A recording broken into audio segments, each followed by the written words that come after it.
We're in trouble now? Hi, this is Dale Lear, designer of TRS-80 Color Baseball, and you're listening to CoCoTALK.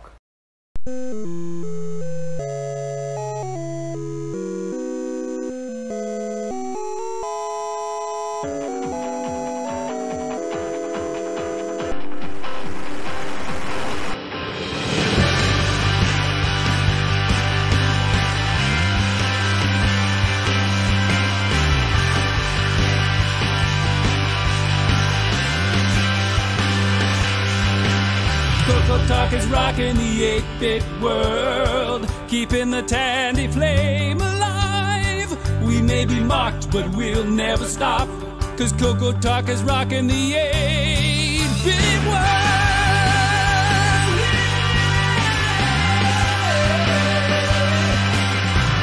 This is CoCoTALK, the world's leading live talk show featuring the Tandy Color computer.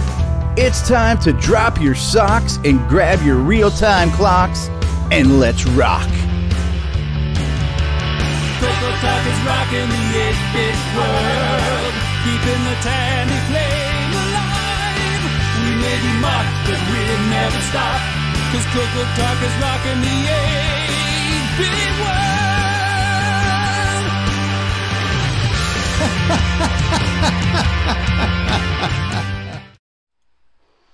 Yeah, welcome everybody. Thanks for joining. And episode 105, countdown to CoCoFEST, 1 week away. The last one before the next CoCoFEST. Yes. Yay! Yay! The last one before the next CoCoFEST that's last.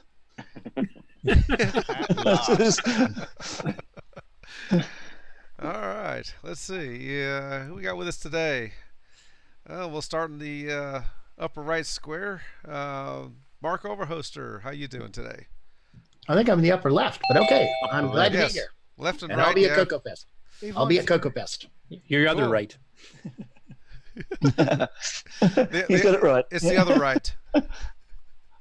The other, yeah, that right. All right, next up, Ron Delvaux. Hello.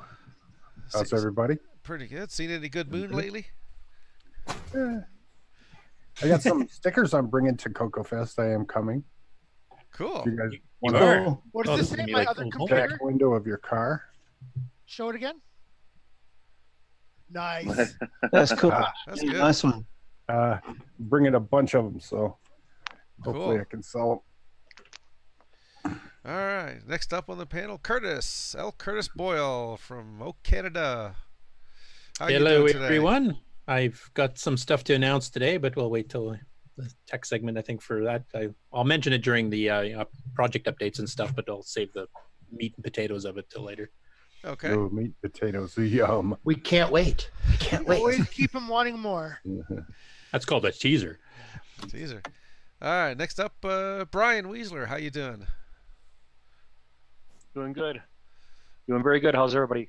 Oh, not too bad. I see you got Zach song going on there in the background. I think that is anyway. That is correct. All right. Yeah, and I see you got the right color set too. So, The updated version. was that the Z89 one? I can't quite Yes. tell. Yep. That's his. Yep. Okay. That's the Z89. Cool. But never mind my previous comment. Yes. All right. Next up, we got David O'Connor. It's good to be back, everybody, in the on the craziest, coolest geek talk in the universe on the Coco computer. It is. Glad to have you back. Yeah. Thank you, Mark. Could you narrow it down? All right. And I think you have a update for us a little later on, though, right? Yeah, there's a bit of a project update on the big modular project going on behind me. Cool. I'll elaborate on soon. Well, lots of blinky lights. I like blinky lights, except on alarm panels. Yep. I can relate to that. And next up, Nick Marotta. How's it going? Hello. Good. How are you? Oh, doing fine today. Yes, I have an actual Coco update this week, which you can already see in the back of me. Cool. But I am legit. At least I feel legit. You've joined the club. I've legit joined to the quit? club. I've dipped my toe into the lake, and here we go. There's no turning back. Now, there's no shame in not having real Coco hardware, but you know, Sorry? There's no shame in not having real cocoa hardware. Oh, of course not. We applaud you joining the club. This is my own personal. I feel more legit. Nothing to do with anybody else. But the emulator just wasn't cutting it for me. I think Mark is just trying to justify his Apple II computer in the background there. All right. Next up. I'm telling you. Oh, sorry. I'll just say. I'm telling you. It feels like I have a piece of my childhood back. It's amazing. That's cool. Yeah, that's cool. Yeah. It's amazing they work after all these years. Yeah. Yeah, absolutely. And then PCs are all in the all in the dump, landfill. It seems to be too whenever anything goes wrong with a Coco, it's not usually a major problem. It's usually pretty easy to fix. Yep. Basic stuff. Like I said, I heard there's a date before which capacitors were okay, and then between a certain range they were junk, and now they're okay again. So maybe the Coco is before they were junk. Yeah, a lot of the older ones seem to have held up better, but it's not a bad idea to replace them anyway with the good modern ones. And Mr. Lorbieski at Voice on Tech will do that for you. I've had both of mine done. Cool. Yeah. It all depends. I'd recommend taking it to somebody who knows what they, like Mark was just saying, take it to someone who knows what they're doing, because replacing old capacitors with new capacitors, if you replace them with the wrong one, you can actually degrade the performance. It's important to replace them with high quality ones of the right type for the application. Coco categories. Yeah, if you look at the Mouser catalog, it's about 3 inches thick. So there's lots of choices. Okay, now we need a soundbite of Stevie yelling, "Someone get that cat some water." I'll have to find that. It's in at least a couple of the episodes. I've seen a few people report that when they recap their Cocos, the video improves. It gets a little sharper. Yeah, it can. Yeah, that'll happen because of ripple on the power supply lines can affect the RF modulator or the video outputs. And when you get rid of the ripple, you get rid of all the unwanted artifacts on the screen. If I weren't in Canada, or rather if I were in the US, I would send it in. But it's kind of hard being in Canada. It's looking pretty good in the background there. It's looking like it's working well. I have a bit of a yellow stripe on the left-hand side, but other than that, is it a Coco tube? It's a Coco 2. Yes, it's a Coco 2. There you go. There's actually French on the bottom left. Yeah, there's a fix for that. Yeah. So. Yeah, something about changing a timing chip or something. Yeah. Spelled correctly, color. But I am not a hardware guy, so I'm gonna live with it. Okay. Well, next up on the panel is Terry Steege, or how do we pronounce that? Stiggy. Stiggy. Okay. Stiggy. Can't hear you though. Okay, you're muted there, Stevie.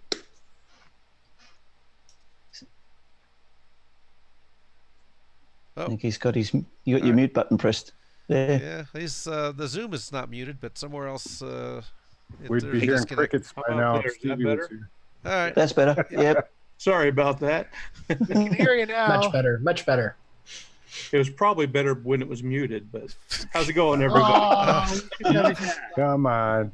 That'd be mean. We're not like that. Come on. All right. Let's see. Next up, Jason Reichard.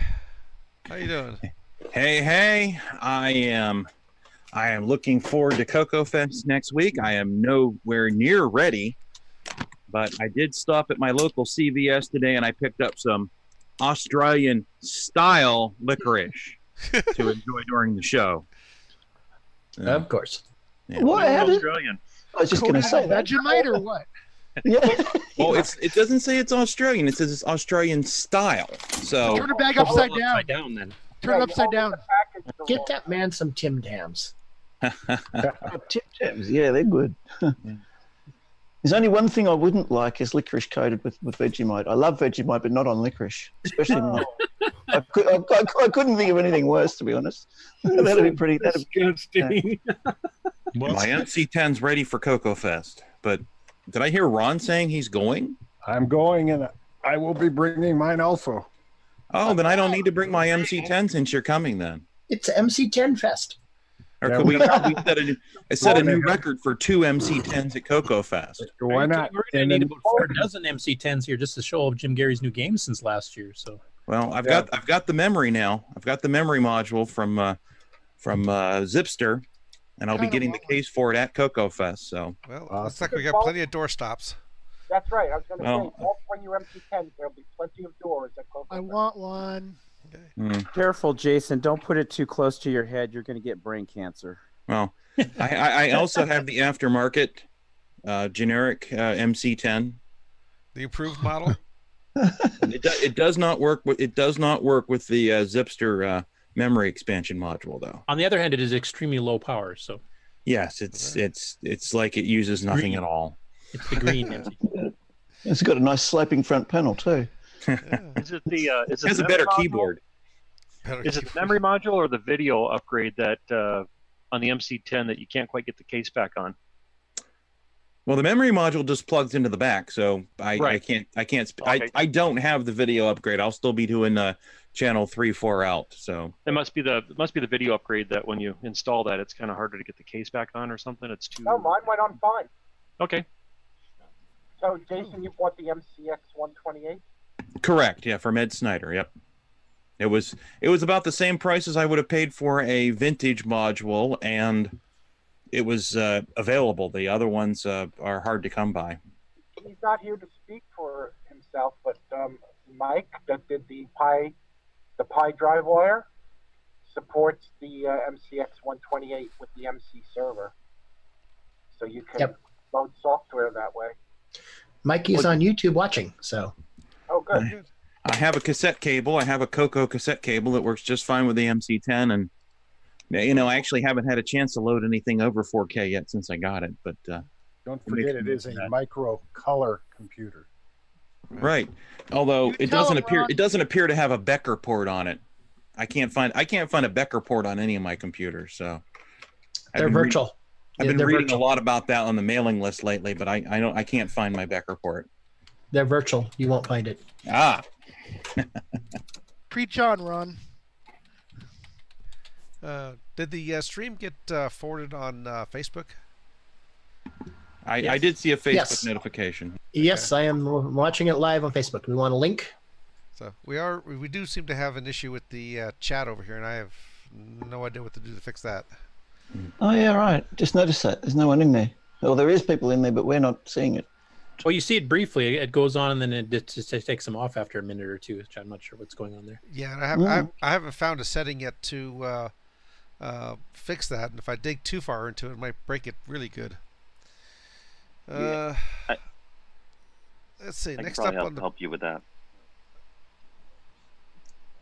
I'm sorry. What was that? Said I could probably help you with that setting on the chat. Well, you're next up anyway on the panel. Great to be here. Yeah. It's Mr. Inman. Yes, Rob.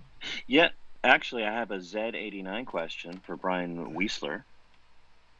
Brian, you out there? Yes. So when I play Z89, if I after a couple of rounds, I get a Steve Bjork surprise where all I can do is crash into the front wall, and I think that's one of his copy protection schemes. So that's from the Z89 that's on the archive. Does that happen to you? Yeah, this is the one that was on the SD, and I will have to play it some more. I didn't realize that this one was on there until just recently. I've been playing. I usually play the older version, but I haven't played this one here very long. But I will certainly start playing it more and find out for you.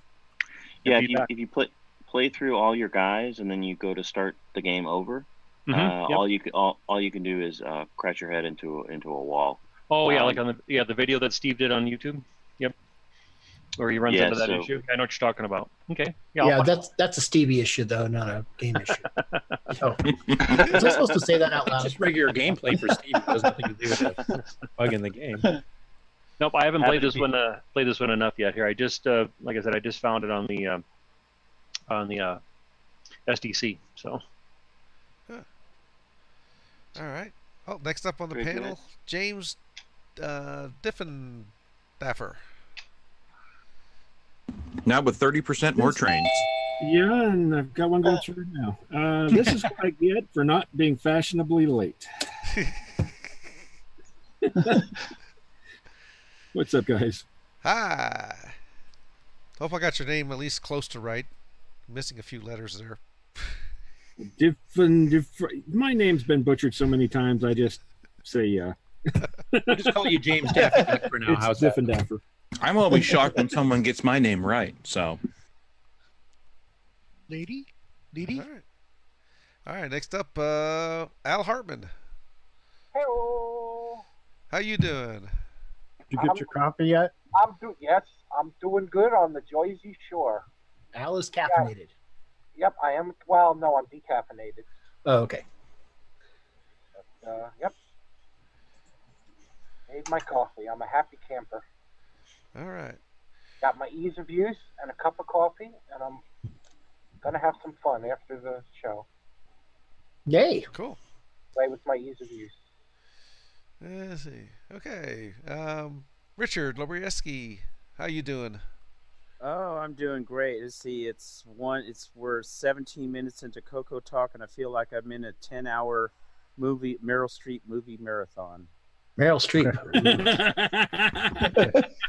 we couldn't ask for a better endorsement from Lorbieski. Fine That's actress. Right. The original dumpster fire. I'm doing great. There's a lot of crying and accents in this CoCoTALK, is why.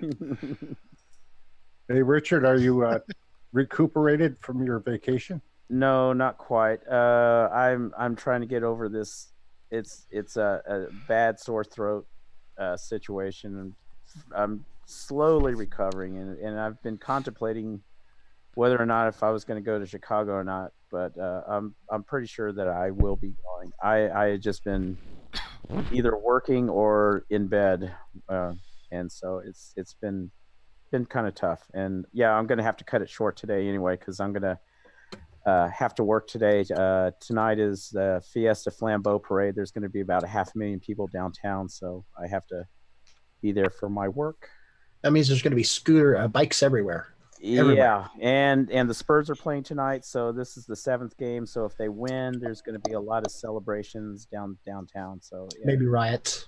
Oh, it's no, actually, San Antonio is pretty friendly. So it's just going to be a bunch of happy people having a good time, but it's definitely not car friendly. Thus the bikes. Yeah. And maybe you should just stand a little further back from the dumpster fire so you don't get that throat irritation again. Yeah, definitely. Yeah, good tip. Thank you. Yeah. Well, my Thunder won't be joining them, so they're done for the season. Let's see. Nick Marianis, how you doing? Hey, not too bad. I see I'm on the bottom of the list. How appropriate. I'm on the bottom of the planet. I'm on the bottom of the list here. We've got to tip that planet upside down, Nick. Oh, that's right. Everyone's standing on their heads to me. Saving the best for second last. And you drive on the wrong side of the road. What the hell is up with that? Yeah. I don't know. Do you get less wrecks that way? Oh, someone's at the door. Did someone order a pizza? No, I think it was a Danish. I think we drive on whatever side of the road we want, don't we, Nick?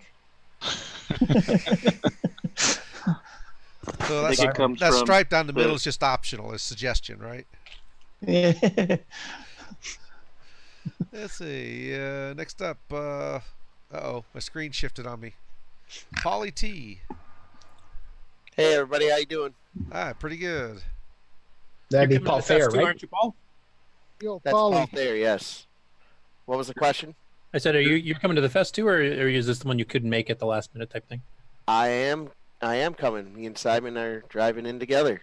That's right. Cool. And speaking of Simon, he just showed up too. So, well, this is this year's version of Bring Your Brother, the CoCoFEST program that Ken and I initiated last year. So, my brother's coming with me too.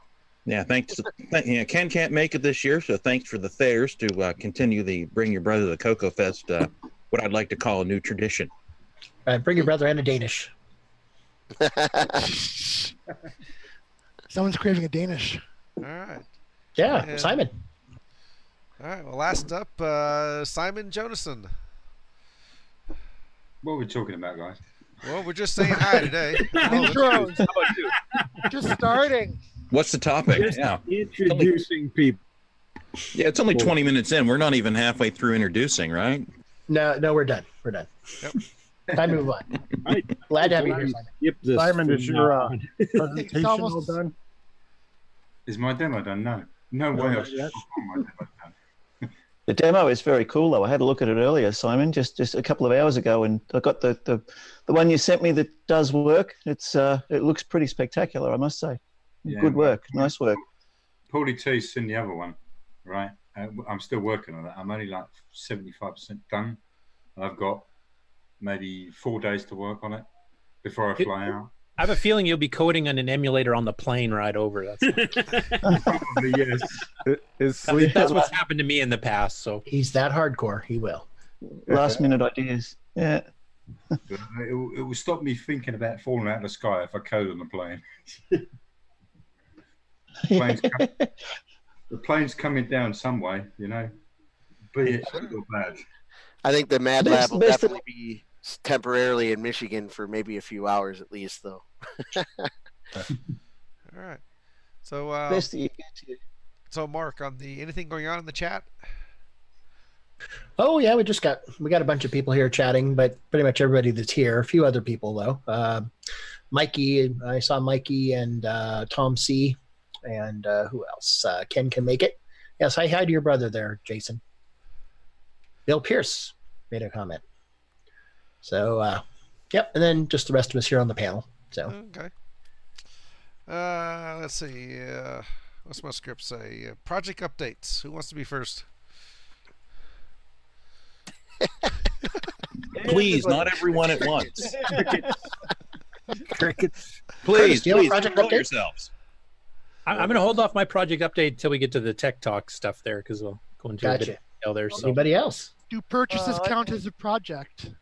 I nominate Nick Morata. Yes, project. Yeah, I can talk a little more. I can talk a little more. I got my Coco 2.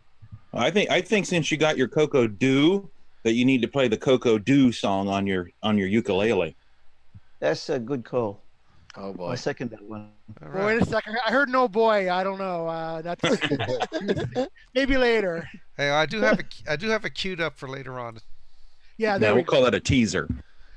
But there's my Coco 2 with the cartridge I got, which I couldn't ask. It was a random cartridge, and I couldn't ask for a different game. I really love that one. And nice. Game. What did it all come with? Did you get some other hardware like joysticks? Or I got two black joysticks, cassette cable. So here's my cassette adapter, my cassette player. I repurposed an old netbook as to to feed the WAV file to my computer for now until I get a Coco SDC. But right now it's serving me well, so I can load a few different games. It's on just on an old LCD TV, and 2 Black Beauty joysticks, and that's pretty much it.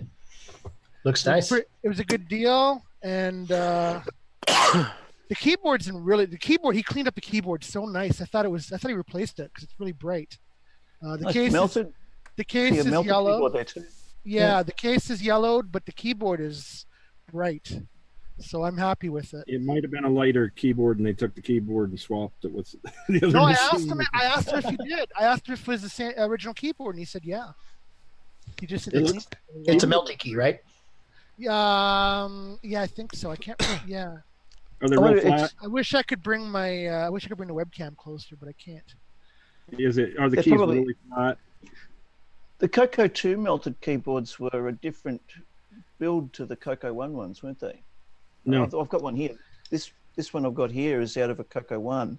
It's the one that, if it's melted, it's higher than I remember it being. It's the one where you can't actually take it apart because it's got all the so you can't actually do anything. Yeah, you can't actually do anything to repair it if they go wrong. So I'll get a picture of it, and you can. Because I thought the melted ones were more melted than that one is, but yeah, Jason's got a melted one there. Right. Yeah, they look kind of wide and short versus the. Right. Yeah, they're We should probably explain to newbies that it's not actually melted. Yeah. To melt your keyboard, And don't set your microwave to low. And don't make chew sure to the wrap it chiclet, in foil. and don't chew the chiclet keyboards either. Learn that one the hard way. They taste terrible. Yeah. He gave me the cable adapter too to hook it up to the F-type connector, so I could hook it up. So it's hooked The up by matching coax. transformer. It's hooked up by coax right now. So yeah. It's hooked Nice. up for now. He set you up one of nicely. these. Yeah, I'm actually Okay. gonna mention the show to him because he sounds like he's a collector of different hardware. He's got a few other things too, like his ZX Spectrum. So I'm gonna mention the show to him and see if he's interested in at least checking it out. That'd be cool. Now, did you get a 16K or a 64K model? It's a 64K. Okay, so you're ready to rock all the Coco 2 stuff then. Have you ran the 64K memory test, better known as Sailor Man? That's one I've been having trouble loading off my cassette deck, so I will keep trying. It's a little persnickety. Jason, what was that doohickey you had there? That's a matching transformer, so you can use the. Well, it's not even a matching video transformer. It's just RCA to F because it's except already a mine's- 75 ohm output. But mine's a cable. It's got that on one end and the coax on the other. It's not a separate. I have some of those too. Yeah, I have. Which is a bit of a pain because I wanted longer cable. I put my VCR up here. I was actually gonna go through the VCR, so I could like switch different things in and out. But You can use an RCA joiner to do that and get a good quality RCA lead and extend it. Yeah. Yeah, just pick up one of these. I'm sure you can pick them on eBay or Amazon. It's just RCA to a female F connector, and Hey, Radio Shack had them. yeah, maybe. Do they still sell? Do they still sell these at the source? I don't know. You're in Canada. Do they still? I don't know if they still sell these or not. The source became more of a cell phone kind of place. Okay. Yeah. So did Radio Shack. Yeah. Yeah, you may be able to find one. You may have to order one, but these are nice. And I have the cables also, but they're too short. Yeah. And this will just go right in the back of the MC10 is where I've been keeping it. And Well, back in the day, I used one of those on my Coco too. I didn't want to use the switch box anymore, so I got one of those. no, why go from 75 ohms to 300 ohms and then back to 75 ohms? Yeah, it's a huge loss. Yeah. Basically like one of these. Yeah, I was. Yeah. I don't have one of those now. You. I had one of them too. If the TV doesn't have screws on the back of it, I want nothing to do with that thing. Yeah, exactly. Worst of both worlds, right there. Yes. They were Those awful. were horrible. Does anyone want it? I will donate it to CoCoFEST. Yeah, bring it. Is that a threat? Bring it with I you. think you'd have to. There's an auction item right there. Everybody like a should negative bid. experience one if they haven't. You'd have Will to they let pay that some- on the plane, Simon? I don't know. That might be a PAL one. Yeah. No, it's an NTSC because it came from an MC10. You know, It is a mechanical lever. That sounds like one of those like late night horror movies. It came from an MC10. Came in Well, through hey, the window. The MC10 killed the deluxe Coco, so That looks like a ZX81 switch box. Can't use that on a Coco. I have one or two of those myself. You know, I've even used like an Atari 2600 switch box with a Coco. It's the same thing, except the one with the Coco says TV computer, and I think the one that came with the 2600 said TV and game. Yeah. No. well, take the at least back it's pedal off not and like a 5200, which required a special box. Oh, yeah. Oh, you're gonna. I can dig one of those up too. I got a 5200 sitting right here. And Nintendo had a different one, an auto switching one also. Yep. Yeah, but it wasn't awful like the 5200 one was. It relied on some kind of bias in the signal, so you can't. Well, there's a 5200 joystick. I have that handy. The horrible 5200 joystick. Horrible thing. Yeah. By the way, we have a comment from our fearless leader. He asks, "Why are you guys making MarcB do all the talking? Help a brother out."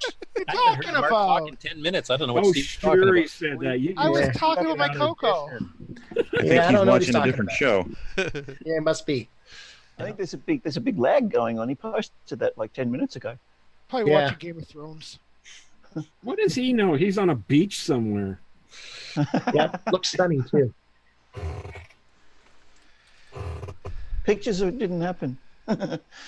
So like I posted in the group, I was like, so I'm getting a cassette cable. I didn't think I'd have a use for it, but then I'm like, oh, I can load the WAV files. Yeah. And, Yeah, you can even stick them on your so phone. I'm actually really glad I got them. Well, like I said, I have the computer feeding it in, but yeah. So I'm go through the cassette. There, I found my 5200 monstrosity switch box. That's it. Yeah, so And awful. Didn't that have the RF modulator built in? It has, no, I don't think the RF modulator's in here, but you plug the power into here, and the power goes down the one cable into the 5200. It's awful. Weird. Someday I'll do a composite mod and maybe do the 2-port mod and just get rid of this whole monstrosity. So not only do you have the horrible video signal, but you've got a power signal going down the same cable, clagging it all up with its horrible hum and Yeah, noise. there's a power jack right. You get the power jack right here, and the F connector right here.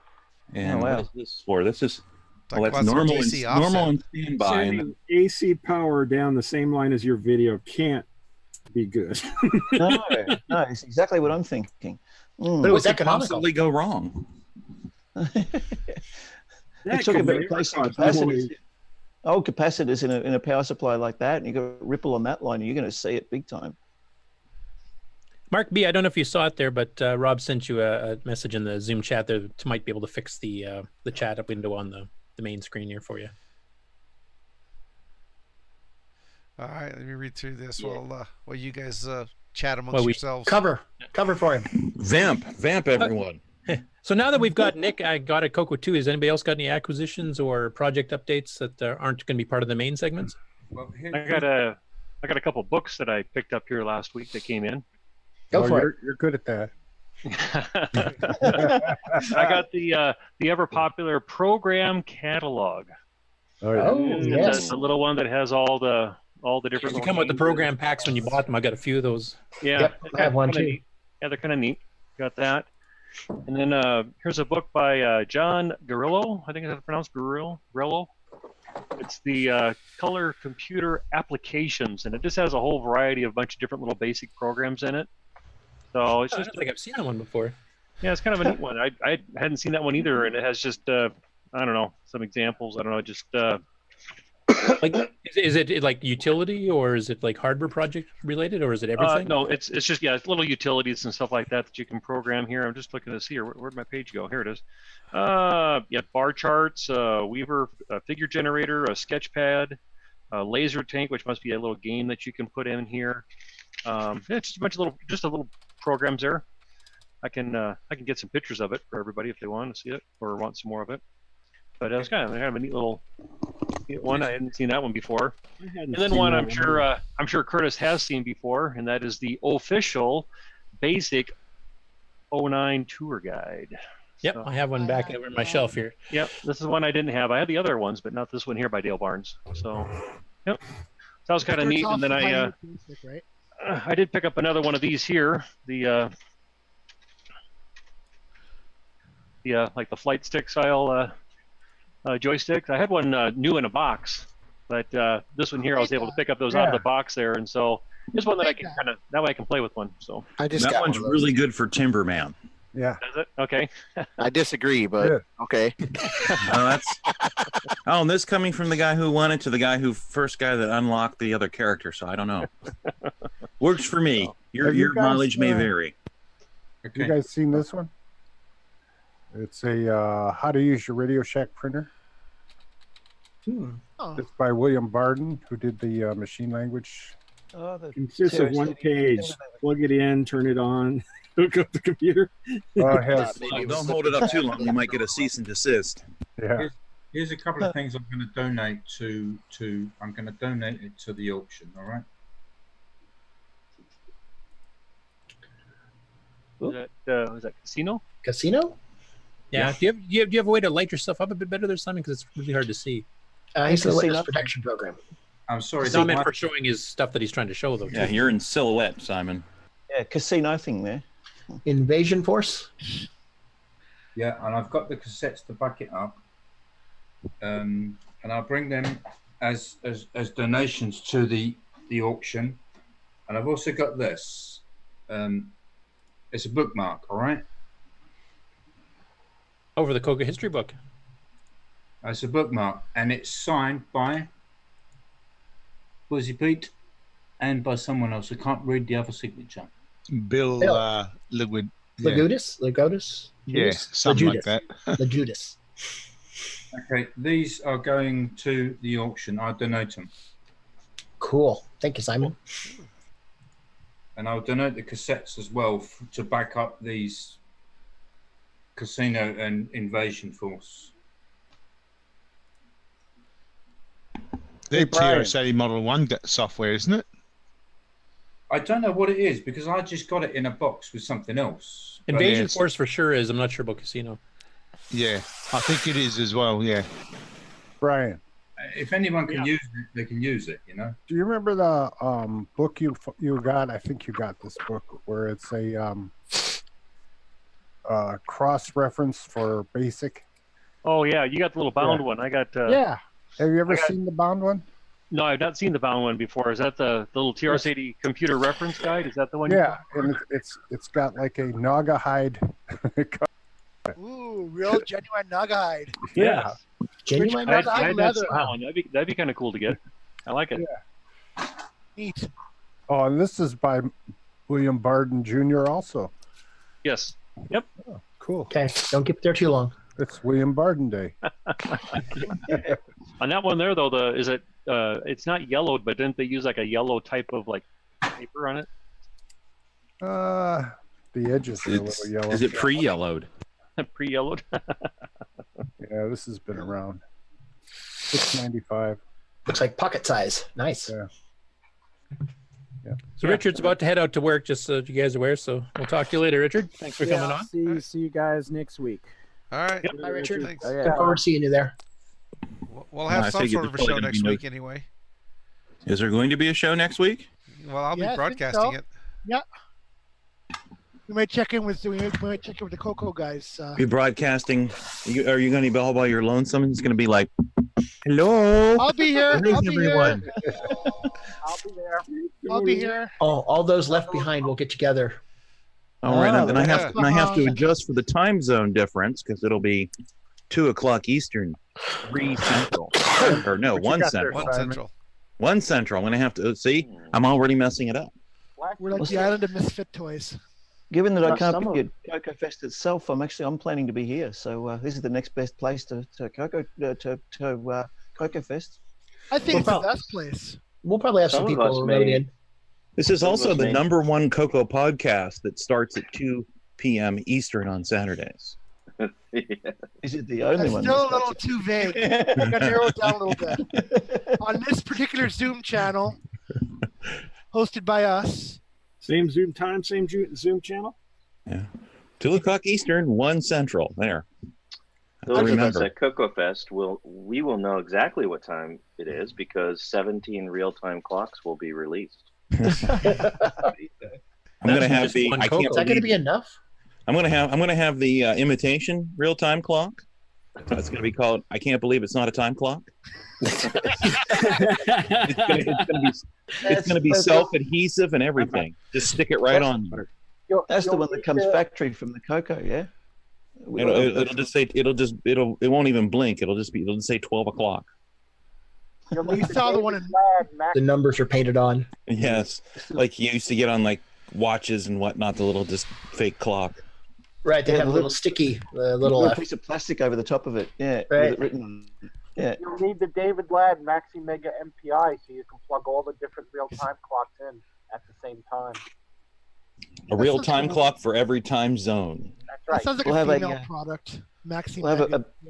it'll be With wings. Yeah. Oh, dear me. Not after dark, guys. Come on, calm down. Yeah, I was just gonna say that. That's the kind of stuff you see I on was daytime vague. television during the week. Maybe I meant antiperspirant. I don't know.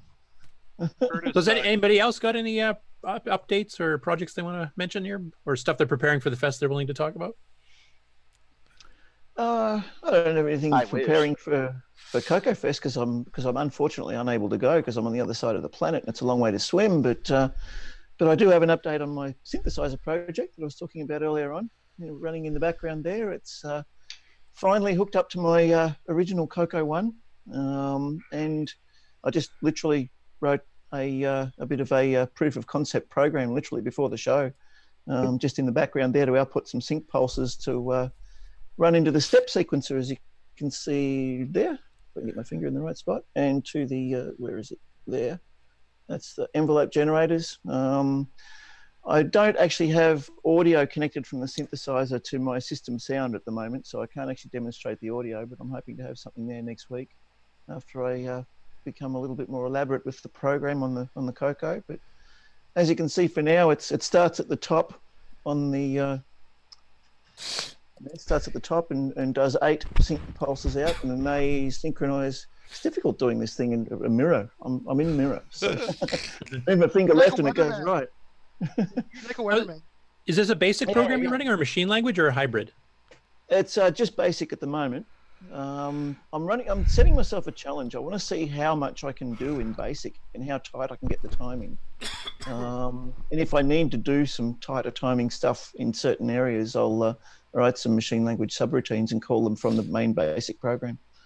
But for now, that's just a simple basic program with 4 next loops and nothing much really more. Just a few print statements and some maths.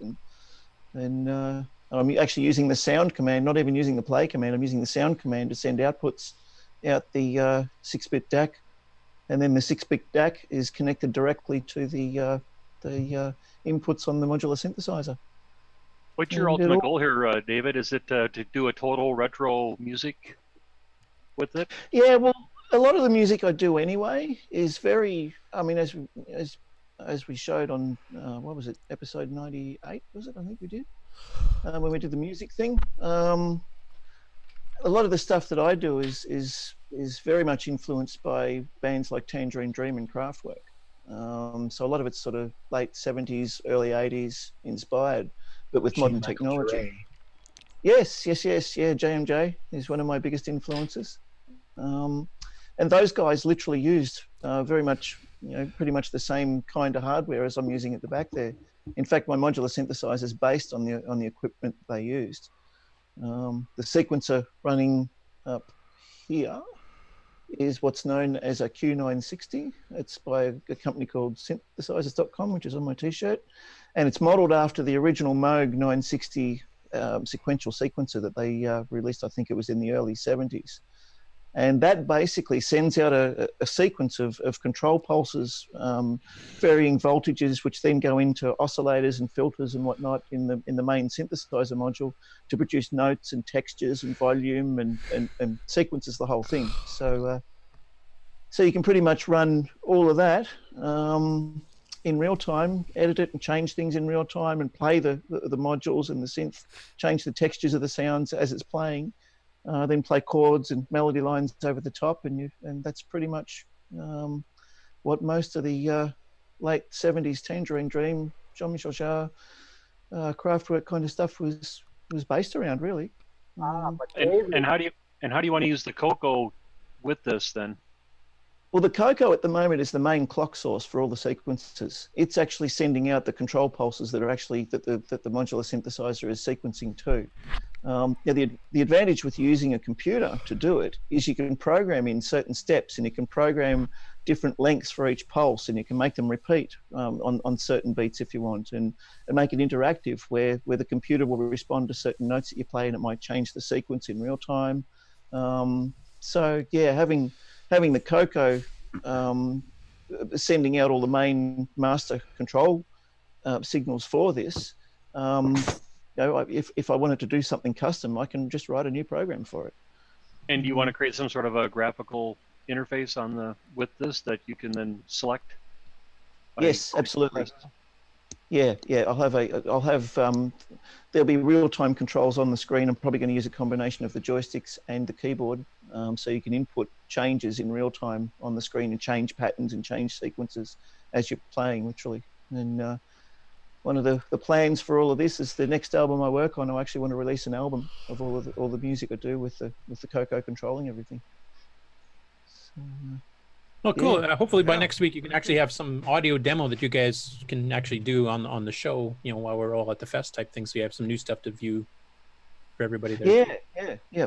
Yeah, well, depending on how the live stream goes. Last time we tried live streaming audio, it was really ordinary, the quality. We were, Stevie and I spent a couple of days trying to get it all right. So worst case scenario, what I'll do possibly this week, once I get some more things up and running, I'll upload some stuff.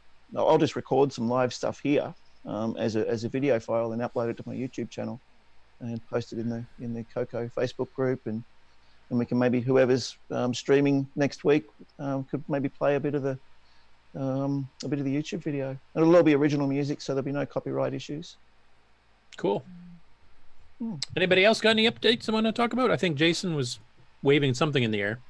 Oh, I'm just building more switcheroos. I've got just another wiring harness I have. That's all. Just getting those all ready to go.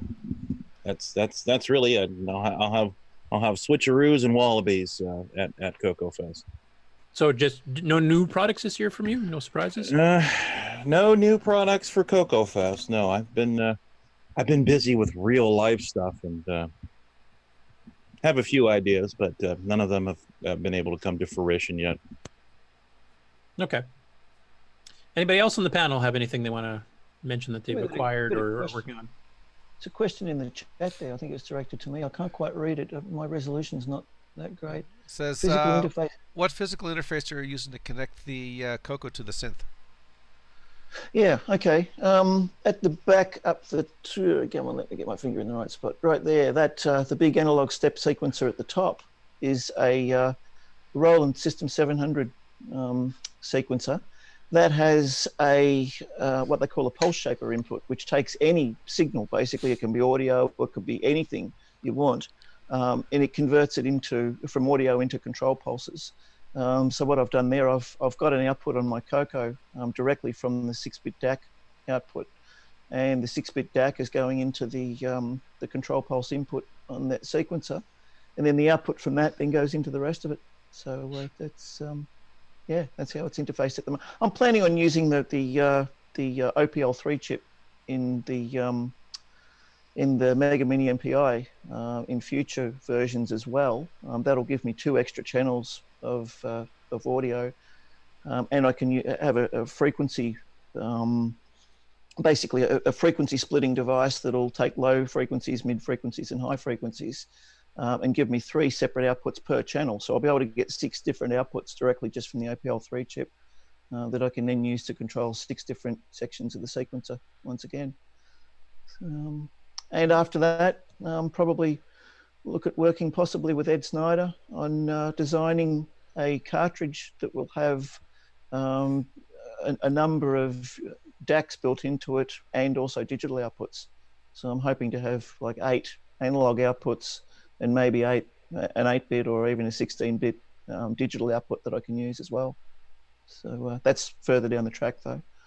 Cool. Are we done with updates then? Has anybody else got anything? Doesn't sound like it. So did we want to do a commercial break before we start hitting news and stuff? Yep, I think it's break time. All right. That'll give me a chance to get some more coffee too. And probably Ron. You are watching CoCoTALK, the world's leading weekly video podcast, featuring the Tandy Color computer. We spread the love to the past, present, and future for all models, including the original color computer, the Coco 3, and the world-renowned exclusive French Canadian Coco 2. The radio show.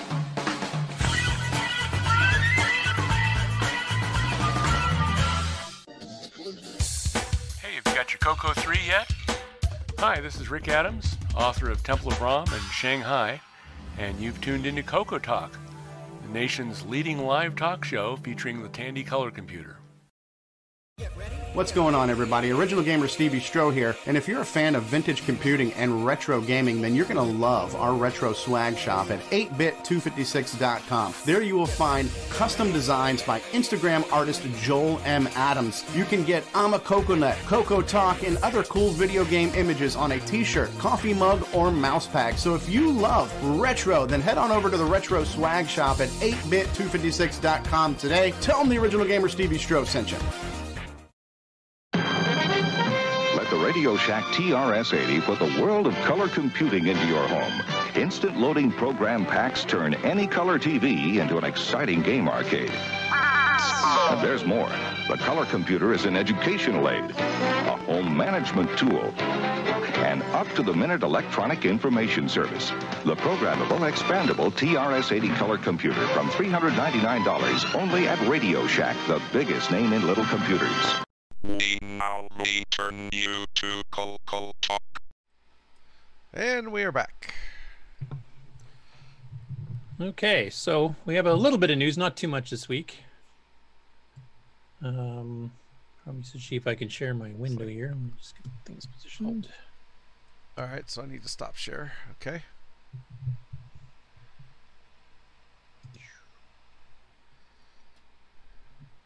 Oh, it looks like we got 2 comments in the chat now. Maybe the chat's working again.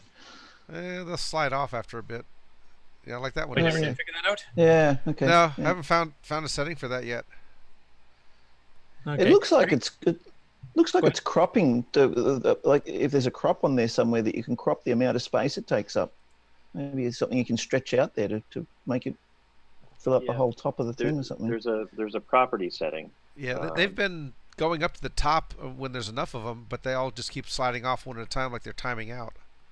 Okay. I see. Right. Yeah, I haven't seen that before. Yeah, they've been. They'll actually slide off to the right and vanish. It's like they have a lifespan, and then they go time out and go away. Right. And I haven't found a place to set that setting, and then of course, why would that setting be different from last week anyway? Yeah, that is different. Hey, Always David. something new. Mike Brandt says that multi-DAC cart idea sounds interesting. Yeah, I think it's definitely. Yeah, definitely. It's something I got. Ed Snyder's already had a design software hardware that's got multiple DAC outputs. So I'm just looking at possibly working with him to expand that concept and just add a few more. So it can be used for all sorts of things too. It doesn't have to be used for music or synthesizers. It can be used for anything that you want to analog control voltage output. Yeah. I'm thinking from there it's a short step to add relays to it to control, say, line level, power level stuff. Absolutely, yeah, for sure. That's why I want to have the digital outputs as well. If you've got an 8-bit or 16-bit digital output, you can configure it to do anything you want. You can use the individual bits to directly switch relays, or you can feed it into anything else. I think there were some Rainbow articles on how to build a. They used like the 6821 and drove relays with it. Okay. Yep. I'll dig out. I got some stuff. I did used a Coco in a college project where I built a computer arm, and the interface to that was a chip. And I'll have to go find the documentation, but it had 16 digital outputs. And by just using peek and poke statements, you could read or write to those any one of those 16 outputs there, and you could configure them however you wanted to. And it was just a little single chip that I put on there. So that 21 chip would do that. It has like two or three 8-bit output I/O ports. Right. Yep. And I used that to drive some boards, and I made some stepper motor boards at the time to drive some stepper motors, and it was just a simple little circuit that I put together, and then use joysticks to move the individual axes of the robot arm. It's a simple project. I got an A on it, but I'll have to dig it out sometime. I still have it buried somewhere. So. Cool. That would be cool. Stuff they manufacture today for I/O that they use with Arduinos would probably also still work with the color computer, with just a little bit of I/O mapping. Yeah, you might have to do some level shifting. Most of that stuff's 3.3 volts, but yeah. Yeah. Shift it up to TTL or something. Yeah, it's pretty. Stuff like that's actually. I mean, there's tons of ways to do. You can really go old school if you want and use 4000 series CMOS and use gates and literally make your own decoders, there, address decoders. But there's not enough room in a cartridge to put 8 of something there with 8 of those 8 outputs on it using discrete gates. That's chips are so new school, so newfangled. Go with tubes. Yeah, there you go. Get some spark. I think it's time for news, guys. News time, guys. Okay. Let's see. So is the screen being shared? I can't tell from here. I think Yes. Yes. I can see L. Curtis Boyle's screen.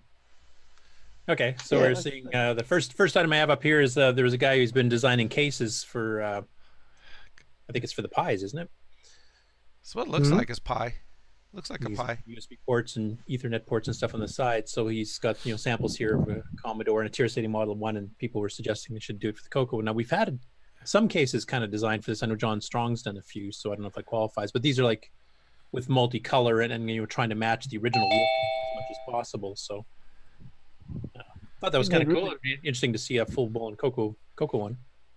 You need really tiny fingers to program that. Well, that I don't think the keyboard's actually functional. I think it's just their show. It was a bad attempt. It's a bad attempt at humor there. That's the only kind we have here.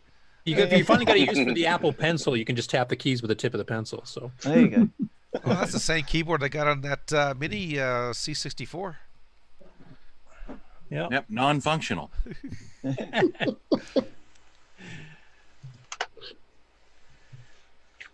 then here we've got an article by James Jones, who's a guy who used to work for MicroWare, so he's quite familiar with OS 9 and Basic 9. And basically, he has a bit of a tutorial here where he took a color basic program that was published in Rainbow, I believe, and then he actually converted it to Basic 9 and kind of goes through the steps of how to do it and what types of things you have to change, what stuff you can just leave alone.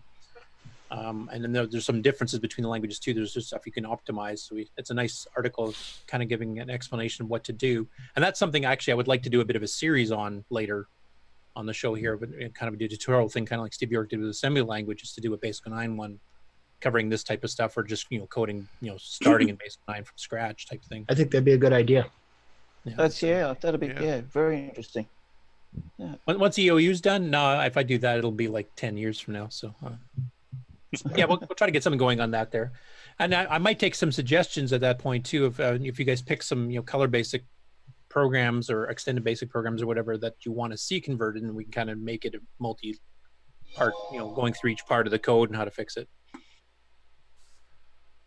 That'd be cool. And this is the one I think was suggested by Mr. Connor there. The Flopotron, was that your suggestion? Yeah, I found it during the week actually. I've been following the Flopotron, the Flopotron, that thing. I've been following that for a couple of years now. And the progress that he's made in designing this thing. It's basically a thing that he programs from a PC, which uses MIDI files, and he sends all the data out to a bunch of old 3.5-inch floppy drives and hard drives and plotters and printers and things, and controls the stepper motors to produce sounds and like the percussion sounds and notes, and this one was done really, really well. It's one of his latest ones, and he's obviously done a few upgrades to this system. And it just so happens that one of the latest ones he did was Country Roads, and I thought, well, being the lead up to CoCoFEST, I thought that was very, very appropriate. A nice geeky little thing like that, a very cool geeky thing with the Make the Trek music. And you can see the wall of floppies here. Yep. We've not got audio there. Now, it's interesting to note things like, no, you're not sharing your audio probably. Okay. One thing interesting too, if you look at him, like the bass line, it looks like he's using multiple floppies, like maybe 10 of them, and you can see it, dissipates out across them, so he gets a complete attack on the sound. Well, it's polyphonic, so you can play like chords on different. Each stack of those floppy drives, it can produce individual notes, and you can play them all together. It's really, really cool. It sounds amazing. And he's even got you'd have to share your sound systems. Yeah, I'm just trying to figure where that is here because I don't see it showing up. Should be under share. Like that font, nice. Are you on a Mac? Yeah, you can't do that from here. Oh, here, share computer sound.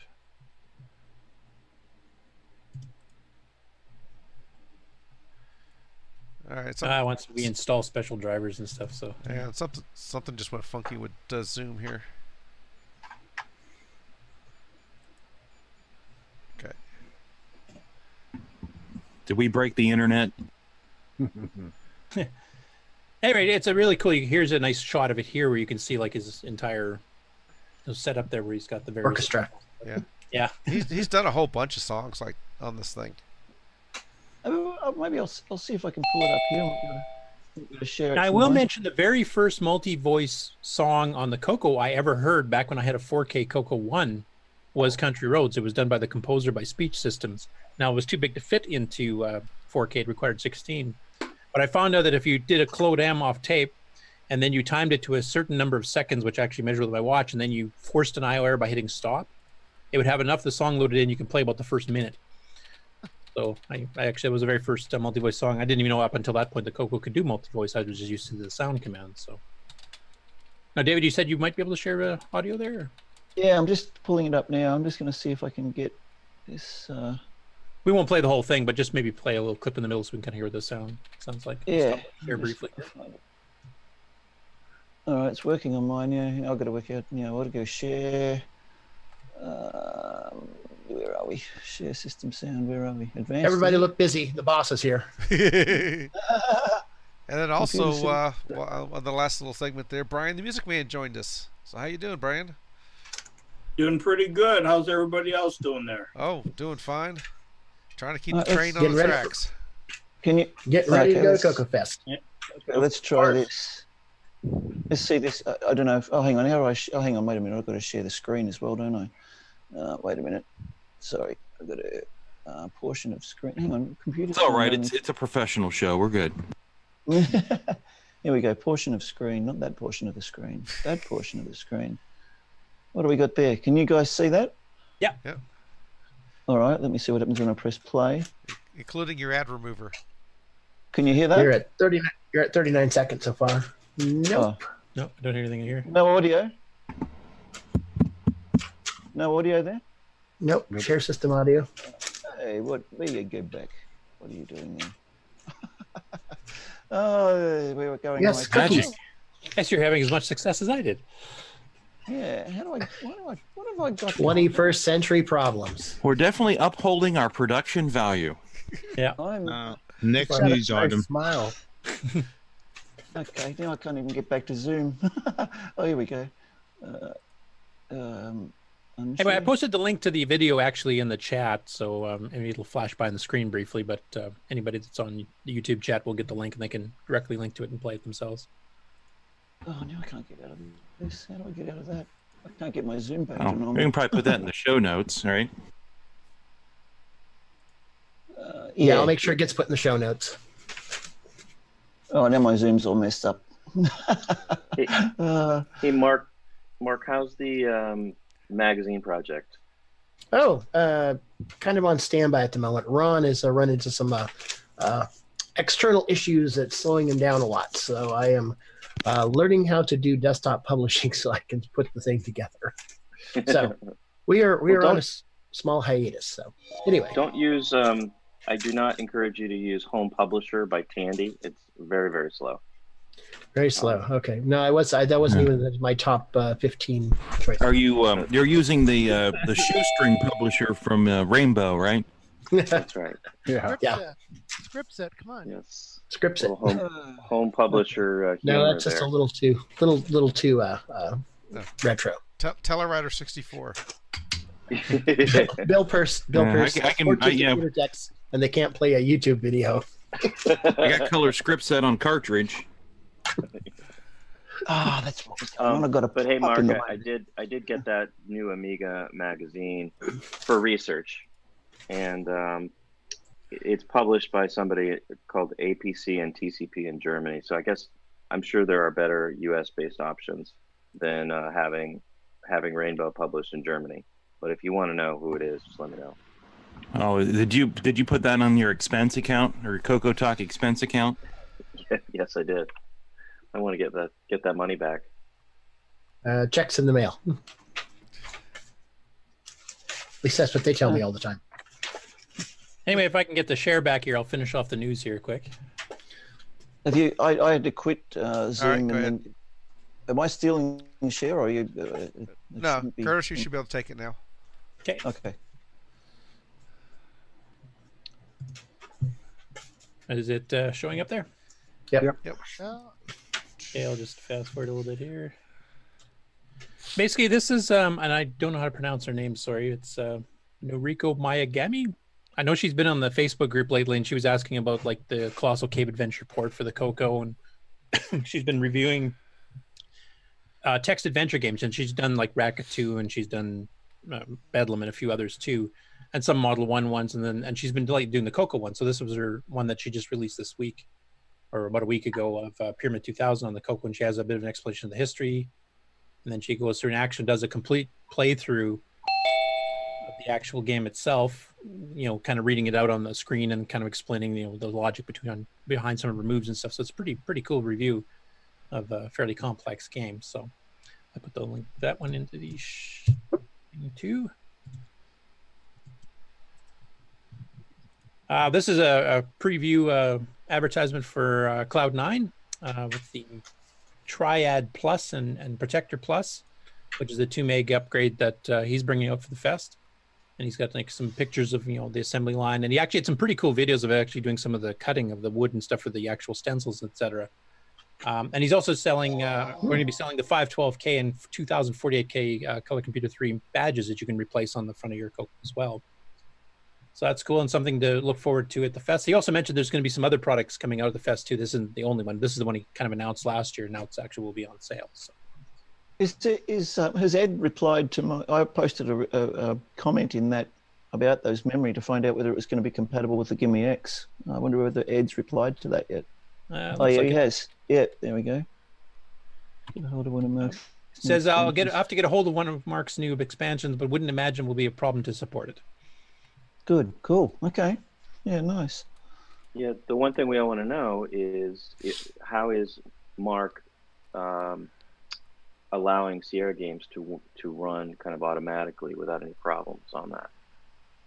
Well, he mentioned something about a single poke, I know. The other thing is too, like the Sierra games, the reason they don't work is because all the memory upgrades up till now have been based on the disto reference.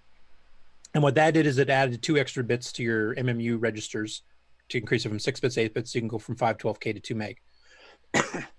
Now, the problem was those were write-only bits, which means you could write to it and say, you know, pick a bank up in 1 meg or 2 meg just fine. But if you tried to read them back to figure out what I have mapped in right at the moment, it only returned the lower 6 bits. The other bits were always 0. So it returned the wrong memory locations.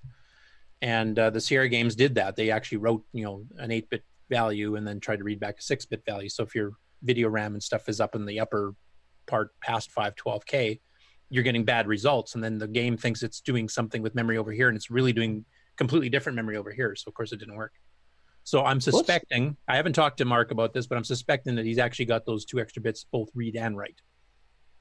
What's the purpose of a write only? Is that like a firmware thing or something, is it? Or well, when Disto did it back in the 90s, I think it was just to do it cheap because the DAT board and the memory upgrades back then were like a couple $100 and huge. I mean, what it did and everything else. So I mean, read only I can understand, but I mean, what's the point of write only if you write to it and you can't read from it? Why write to anything that you can't read from? You have to write to be able to swap in which banks you were actually mapping into the 64K workspace on the 6809, which is why you have that DAT board in the first place. So it basically, it's just ghosting these extra 2 bits on top of the 5 or the 6 bits that are coming from the Gimme itself. Because the Gimme only does 6 bits internally. There's no way to swap until the Gimme X. So flipping switches, you just can't read what the switches are. Yeah. Okay. Right. You have to keep a separate byte that keeps the actual state and then refer to it. Nitrous 9 itself actually does keep track of all this stuff on its own and kind of did already. Just by fluke, I guess, or the way they designed it. So actually, I mean, it keeps track of some of the stuff on its own, but King's Quest Sierra games actually cheated. They don't go through the operating system to figure out what's mapped in at a particular time. It actually reads the MMU registers directly, and that's where the problem came in. So I'm suspecting what Mark's doing is he's actually got it doing read and write, so that way it reads it back and it's just fine. I don't know if that's the accurate description of how it works, so we'll have to talk to Mark about that. But well, actually, as far as the Gimme goes and the early upgrades that were beyond 512, the problem was the Gimme is, in a lot of cases on the early versions, would actually give out the actual upper 2 bits, but they would always be 0. And then when you had another memory management unit in there and it's trying to put its 2 bits on the bus, they were conflicting with the early Gimmes. Oh, okay. I didn't realize that. Yeah. Oh, and welcome, Steve. Snuck in here. Yeah. So the spec from Tandy is that when, as a programmer, we would treat the whole thing as a write only, even though some of the gimmies did accurately do a read back on the bits. Okay, because I know the Sierra ones. I've looked at the code, and they actually did read the MMU registers directly, which was a no-no. Yeah, because especially in the case of the disto, because those 2 extra bits were write only by hardware design, probably to keep costs down and what I'm not sure. Or well, yeah, the main reason for it is having bits conflicting from one device and the gimme. Oh, okay. So, what does that mean for this new memory upgrade? Is that conflict going to still exist, or did you find a way around it? As I said, it was the early gimmies in the design. I don't think it came through on the final where it put those 2 bits on to the bus. So the 87 gimme overcame it, yeah? Well, I have to admit, my first gimme was a letter C. I think first production was D, and then the 87 was known as E, if I'm remembering correctly. Okay. So, it's a pre-production gimme, maybe? Yeah. Pre-productions were definitely throwing all 8 bits on the bus. Okay. But it does sound like Mark has fixed it in whichever method he's done. Yeah. So it's probably the same way that Richard fixed his. Yeah. Maybe. Richard gives you a physical switch, and we've got a poke from what you were saying earlier. Yeah, for Cloud9 or something like that. Yeah, so there's a way to tell the hardware to basically fake being 512 briefly.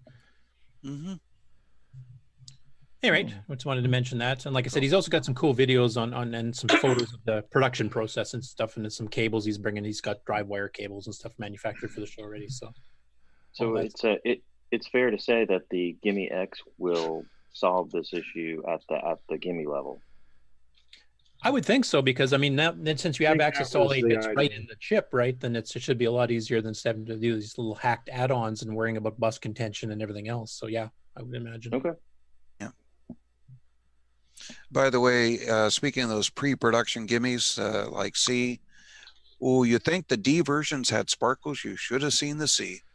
That was part of the explosion routine, I think, for the games, wasn't it? Speaking of sparkles, Curtis, you have plans. You probably haven't done it yet, but you have plans to implement that VDG issue on Nitrous OS 9. Yeah, actually affects graph drift true. The thing is, back in probably the 1.2 days, we solved that because we put palette switching. Basically, we'd queue up palette switching for the different windows if you change your palette, and then the clock driver would sync it onto a VSync. So it would always, wait until it's in the the border blanking part. Switch the palettes in because that eliminates the problem. Later versions of Nitrous 9, after it went from commercial to open source, for some reason that got removed. Maybe it was when they were fiddling with some of the clock stuff, when they're doing the clock 2 stuff, when they split it up. It looks like it's back to doing it the original old way, which means it's not timed to the VSync. So we have to fix that, and that should fix both the VDG and the graph drift because they both exhibit that problem. Okay. On certain games and stuff. So yeah, we kind of know what to fix, but we have to kind of go through the whole clock 2 thing and hardware clocks and everything else to figure out exactly where it's got to be done. But we have figured out what's causing it. It's just basically because it's back to the old method. But then again, if you wait long enough, will the Gimme X just take the problem away? Theoretically, it could, I guess, if it's driving the video signal, which it is because it's a VGA output as well. So yeah. So, probably could, but I mean, I guess Nitrous 9 has to fix it. run on things other than the Gimme X. You can't Correct. assume you can have that. So yeah, that's true. Okay. There's I'm going not to save enough. that one for a little bit. Go ahead, Steve. I was just going to say, Curtis, there's not enough hours in your day to support that much stuff. Yeah, I know. I'm still supposed to be working on Coco VJ stuff for level 1 too. So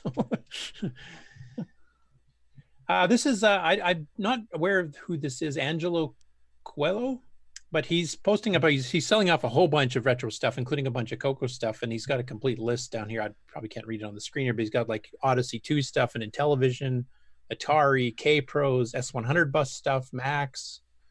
MSXs, and he's got some TDP 100 with complete with manuals, Coco 3 in a box, Coco 1 in a box, Coco games, some joysticks, some disk drives. I know some people were asking about disk drives, like real ones, and he's got 3 or 4 at least that he was listing. He got some dual drive systems, single drive systems, etc. So he's got this huge stuff, and it's on Facebook. I'll just copy the link over to the chat here so you guys can see it briefly flash by on the screen here. But it's a huge list of stuff. If you're into retro collecting of any sort, not even just Coco, there's just a ton of stuff there. So if you're interested in that, I definitely would get in contact with him. Looks like he sold a lot of. He had about 4 or 5 Coco 3s that he was talking about at first, and I think he only saw one in that list then. So it looks like he sold most of those already. Yeah. And here's from Mark. He was mentioning I was mentioning some of the cables and stuff he's got here. So he's got some of his VGA cables. He's got some of his drive wire cables. He's got mini flashes in production, the Triad Plus stuff. So he just had a bunch of pictures there, including some of the manufacturing pictures of it actually being made too, which is just kind of interesting from a figuring out how things are done standpoint. And that's about all the news. I will end off on this one here if I can find it again. And this will be kind of a cue into the game on sequence for Nick. So if you want to play the intro, I'll let Nick take it away from here and stop.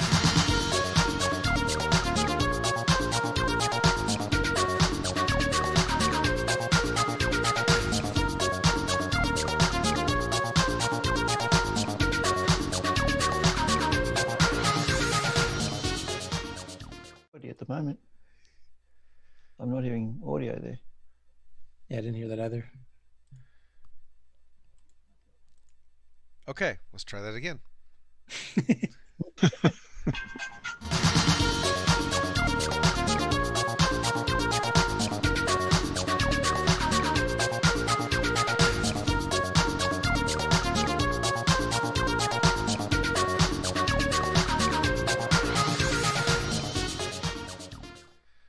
Okay. All right. So now I need to stop share so that we can share the other thing.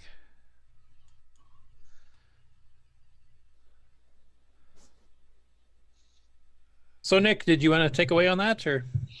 Well, basically, this is just a continuation from last week when I was talking about. What was I talking about? This is why you fit into the show so well. Yeah, that's right. I think I was talking something about writing a program whereby we can take a standard Coco 1 and 2 P Mode 3 game and alter the 4 colors on a Coco 3. You can alter the 4 colors used in those P Mode 3 games, so you can enhance the game itself with better colors. And I think my example was, I don't know if you can bring up the web page that you had up there before. My example was with Puyan. Anyone who's played the Coco 1 and 2 version, well, it was a Coco 1 and 2 version of Puyan. You had things like what was it, a magenta skies, and weird colors because of the choice of colors that are available on a 6847 VDG. It doesn't really give you the chance to change the colors. So you could change the 4 colors prior to running the program to 4 better colors, and then run the program, and it looks a hell of a lot better. So what I've done is I've written a basic program like a menu system so that you can actually copy your P Mode 3 games. And what I've done is I've chosen a couple of games that I like, P Mode 3 ones from the Coco 1 and 2, copy them to the disk and written a basic program which acts as a menu, whereby you can just menu select that game, and then it asks you, do you want to change the colors?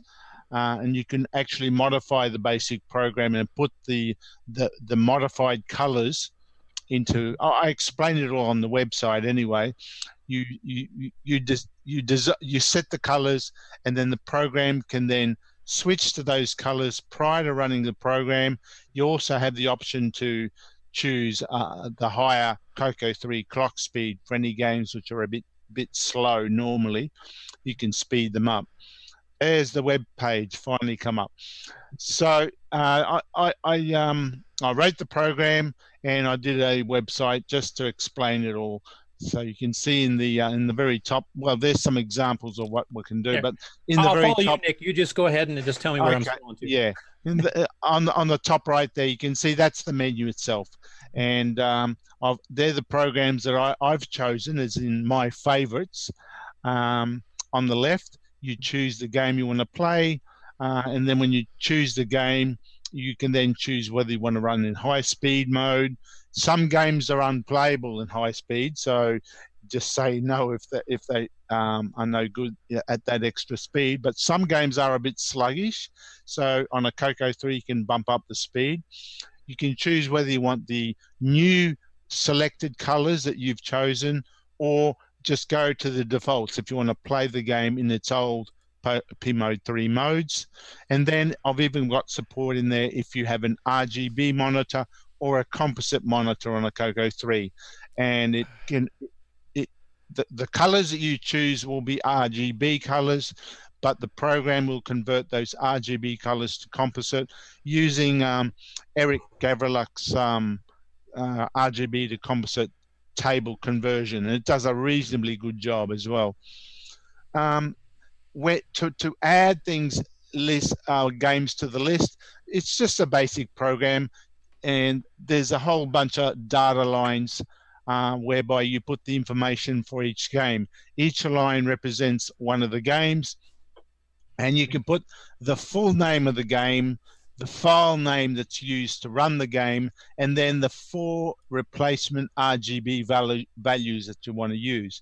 So that you can see in the top line there, the game is called Lunar, Rover, Patrol. So it displays the full name.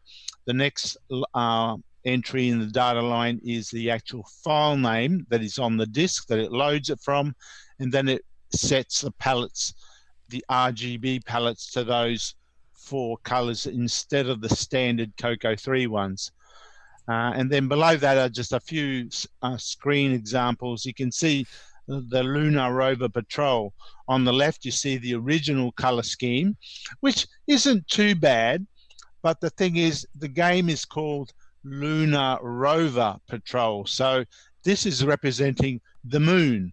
So since when did the moon have a blue sky and green mountains? I thought, well, we could correct that now. So the alternate color set now on the right has a black sky and a grayer black mountains and the brown ground. So that, as I say in the little line down there, change those colors and make the moon great again. So you can do things like that. And if you look, the second example, Puyan, on the left is the original color set, and that's where they got the name a pink sky and a blue tree. I mean, crikey! I mean, what was the programmer smoking? Honestly, the thing is, a game like this could have been done in the other mode that the Coco 1 and 2 had, the one with the green borders. It had a better choice of colors to suit this game. Now, why they chose the buff screen mode, I don't know. I don't know if Steve Bjorg has any background information from Datasoft. It was the magic mushrooms they were taking when they did it. Well, they must have been, but I thought, well, we can change the colors at least to something closer to what the original game was meant to be. And you can see on the right there, I've got a blue sky and a green tree, the way it should have been. So you can improve. And now I've got a few examples just there on the screen that you can do. And all up, I think there's 10 or so games. I just selected my favorite games. Really good. Yeah, so it makes a big difference. But this, of course, only works on a Coco 3, so where you can redefine the colors and you can choose a higher clock rate. Hopefully, I'm hoping that someone with a Coco, Coco VGA, will then modify this program to make it also support the Coco VGA colors as well, because that has more colors to choose from, although you'll only be able to change 4 colors, because that's all that P-Mode for P-Mode 3 users anyway, but you can use a lot more shades of the colors anyway. So that's there available for anyone who wants to, who has a Coco VGA and can do it. I don't have a Coco VGA, so I can't do it. But that's the program. It's from the very top of the website of this web page, you can download a DSK there called Game Menu. A DSK, download it, and you can run it on a real Coco 3 or an emulator even, and play the games and change the colors to something a lot better than what they were. What will happen if you try and run it now on a Coco 1 with a Coco VGA? Nothing. It'll the way you set palettes on the Coco VGA is completely different than how you do it on a Coco 3. It's you have to set up like different. a frame buffer, and then you have to sync it to a 60 hertz sync, and then you have to pop in some stuff on an even 512 byte boundary, programming the VGA chip, because basically it's ghosting itself on top of the chip, seeing if you're doing any reading and writing in a certain area. You have to do an unlock code, which is a sequence of bytes in a certain order. It's a lot more complicated, yeah. But on the other hand, it does give you 512 colors to pick from instead of only 64, so you can actually get more subtly shaded stuff than you can even on the Coco 3. Yeah. Mind you, I think 64 is probably enough for a full color game anyway, but it'd be good for people who have a Coco 1 and 2 with a Coco VGA. At least they could change some of those garish colors that we've seen on a lot of the P-Mode 3 games. Luckily, I guess most games that came out on the Coco 1 and 2 actually used P-Mode 4 and the artifacting. So this program is only for games that use the P-Mode 3. It doesn't change the artifacting games as they were. So basically, to get it working on a Coco 1 with a Coco VGA would be a rewrite of the program, basically. Oh, not of the of whole program. The part where you change the color. I mean, on the Coco 3, you have the palette command. You can just change palette colors 0 to 3 by just saying palette 0 and then a number, the color number. Well, on the Coco VGA, it sounds like it's a little bit more involved in that. So whatever it requires, then you just change the area of the code where it sets those palette colors. Yeah, so I don't know how it's done. That's all. Otherwise, the rest of the program can stay the same. Yeah, okay. Obviously, the high speed mode won't work on the Coco 1 and 2 unless Ed comes out and adds some sort of a speed up mod, or whatever, and then this program would need to be modified for that. But as is, you can just run it in the normal speed. Well, you could still do the poke 65495,0 for that's high only speed. for basic. It only speeds up ROM though. Yeah. So Okay. Won't do anything. Okay. Right. Yeah. I mean, most games that were written for the Coco 1 and 2, they were written for that slower speed, so they're not too bad. There's just a few where the game's a bit sluggish and could do with a bit extra speed, and on the Coco 3 you can just clock up to the higher speed and make up for it. I mean, one of my favorite games, which I've highlighted on the screen, they're called the Touchstone. That's a great game. But yeah, it's just a little bit slow, and not too bad, but I always run that in the high speed mode. It's just so much better. But there's other games there where you go to high speed mode and you just can't play it. It's just way too fast. It's like watching Stevie try to play Popstar past level 2 type thing. Yeah, that's right. So yeah. Now, I will throw in one extra thing here.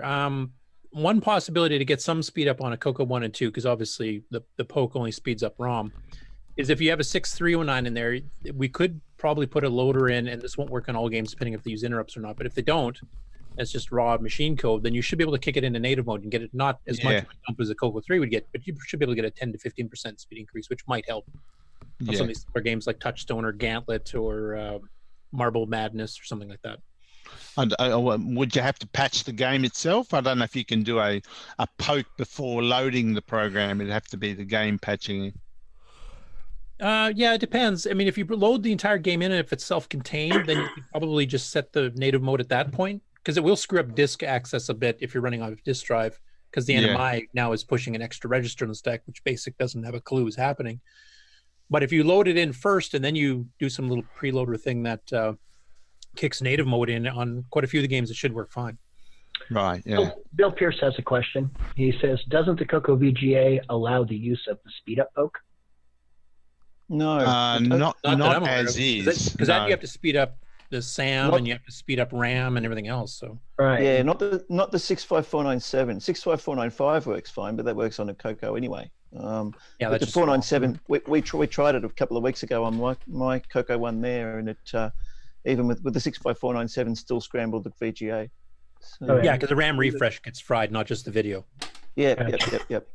Right. Thanks for the clarification. So that's what's been keeping me and Curtis busy the last week. Yeah, well, both of us are supposed to be working on our big projects, Gunstar. That's right. Respectively, we've been fucking around with stupid colors. yeah. So, well, that's the thing, it's one thing writing this program, but then we spent all this time trying to find what the best 4 colors are. Yeah, we were even arguing over what games to include on this first batch, too. So. Yeah. Because it's not as if you can change these colors in real time once the game starts. So you've got to sort of set them beforehand and then try it and think, oh, gee, that looks terrible. Then back to the start you go. So anyway, those games on the list have already had their hours of testing and experimenting with colors, and they're our favorite or my favorites. Yeah, more Nick's favorites. He overrode me on a few. That's there. right. Yeah. It just means he's wrong, but still. But anyone can change it. You can see by the basic program. You don't like certain colors, well, just bring up the basic program and edit the data lines. They're the 4 colors. And to be honest, I would like to see what some of you guys would come up with. I mean, this is our personal taste, and also we only did a certain number of games. So if you guys want to do some other games and give us some suggestions, we can show them on a later show.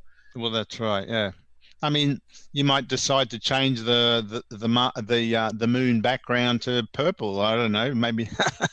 Or a nice I bright shade of think- pink. I think that the Lunar Rover Patrol looks excellent. I mean, that's what I would expect. Well, it's a bit more realistic than the blue sky and green mountains on the moon. And that's because I picked those colors, not Nick. Just to let you know. Oh, okay. Well, thank you. It even looks a lot better too, because the border is different color to the actual moon. Unfortunately, we can't change that border depending on whether you're in the green or the white screen mode. The green border or the white border is fixed. You can't reprogram that.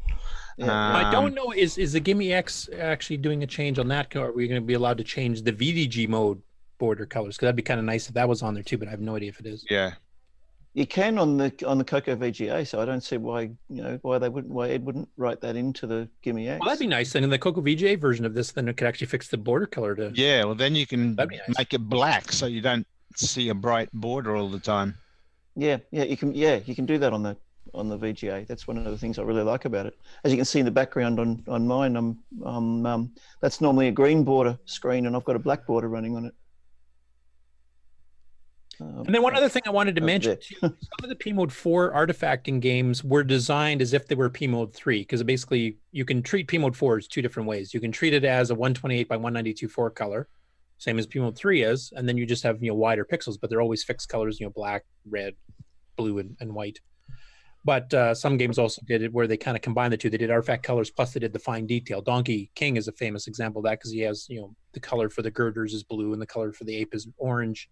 But if you look at the barrels, they're actually right down to the 256 by 192 2 color. So you get a little bit of fraying on the edges. The ones that don't do that, the ones that do quote unquote pure colors without the detail, you could do a couple of pokes to change those back to a P Mode 3 and then use the palette settings we're doing here. So you could reprogram some of those to have different colors too. But the games would require a couple of poke patches on top of the stuff we're doing here with palettes. Yeah, I think that would work on a lot of the basic games. Yeah. I mean, basic, what I used to do to cheat to do artifacting without having to do any calculations, I just do P Mode 4,1, screen 1,1, which would kick it onto the screen so it's on P Mode 4, and then immediately do a P Mode 3,1 so that basic thinks it's doing P Mode 3. I left the screen command out so it stays in P Mode 4, but then you get 4 fully controlled colors with black, blue, orange, and white.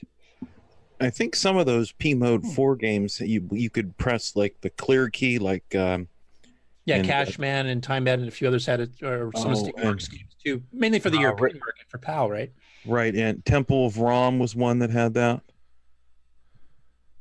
Yeah, so those you could actually set the palettes, and then you just have to remember to hit that key to switch the mode on the game itself, and then you'd get the new custom palettes. Right, and that's exactly what I did with the little Temple of Rom workaround I did for that at one point. Okay, that's it. Any other game news? Yeah, how about Gunstar? Well, because I keep getting distracted by things like this, I haven't done anything yet. But now that this is over, I can get back to it. I've got a few ideas of things I need or want to do, so I'll get back onto that. But yeah, distraction is over. I'm back. Yes, quit distracting Nick, please. Hey, and Ron Klein showed up. Hey, everybody. Not sure if you can hear me. Yep, we can hear you. Oh, we can. Well, we could end the game on segment, and then we can roll into whatever Ron Klein was going to talk to us about today. Well, it's about the Nitrous 9, so we can make this into the techie talk thing. So yeah, do a core dump intro, and we'll get into it. All right.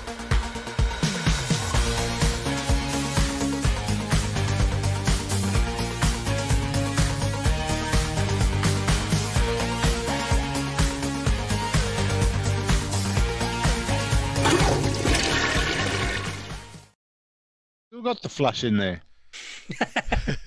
I thought we got rid of the flush sound. Can't get rid of the flush. Well, the thing is, the original graphics had this robot guy sitting down. So, yeah, Steve thought he looks like he's on the shitter. He's not flushing off his thought. I decided, okay, well, when it's a serious subject or segment, let's give it a more serious look. So I got rid of the robot to some thinking-looking guy there, and he's put the flusher on again. Yeah. I think the Probably joke more is about the that host robots don't go to the restroom. No, they go to the oil change place. But anyway. Hey, I didn't write it. Anyway, the topic today, and the reason I asked Ron to kind of guest on here, and we're kind of going to kill two birds with one stone. I didn't want to do the Nitrous 9 demo myself because there's not a ton of updates that are visual. I mean, we added a couple of games, but mostly this is a maintenance release with a bunch of bug fixes to a bunch of things and some additional features on certain utilities and stuff. So that's kind of boring to watch. But Ron also did some updates for CoCoFEST here for his Coco Pi 3 project, including an auto update. And we got to test it this morning when I issued the new release, because his Coco Pi 3 has a menu option that actually lets you download the updates automatically, and it automatically installs them, unzips them, puts them in the right spot, fires it up, and runs it. So, Ron, take it away. Unmute more, Ron. Unmute, sorry. Jeez. Okay. So thank you very much for that. Yeah, so anyway, like Curtis said, he just, him and Bill just released the latest Nitrous 9, and with the latest version of Coco Pi, there's the menu option that he mentioned to download. What I can do, not in front of the Pi, but I wonder if I can share a screen here. Yeah, because you have the video you made of it, and it hopefully will show up in better quality here than Facebook did with it. Oh, actually, yeah. If somebody want, let me see here, because I can actually demo it on my machine, but I just don't know if I can screen share here. You can through Zoom. Oh, here we go. Desktop 1, desktop 2. Let me do this. Okay. You can select by window too, if that helps. Yep, I see that. Let me know if you guys can see this. Yeah, I can see it. Certainly can. Okay, so I'm actually running this on my main Linux workstation. I have the same menu for the most part is compatible with anybody that's running Linux and has MAME installed. For the most part, there's only a few things that are Raspberry Pi specific. So a lot of this will work. So by default, with the latest Coco Pi, we have a very simplified menu. There's a lot more options available, but the basic menu is what's the default now in this latest version. And if you go under the utilities menu, there's quite a few things here.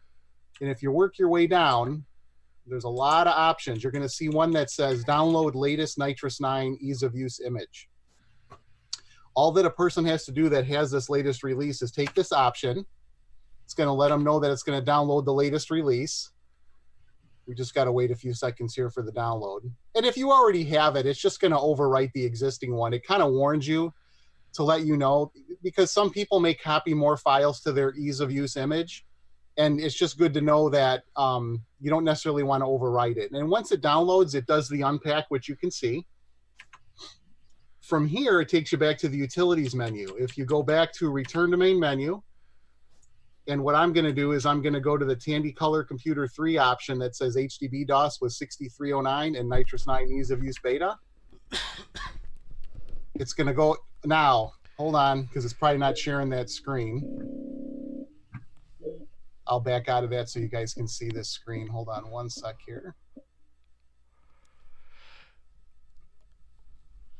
I'm going to get out of that, and I'm going to share my desktop. That way you guys can see everything.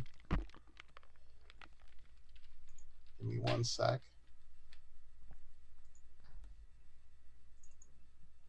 Okay, let me know when you see that. Yep.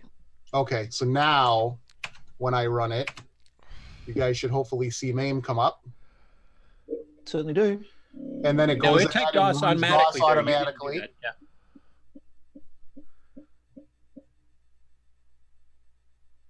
I like the simulated floppy noise.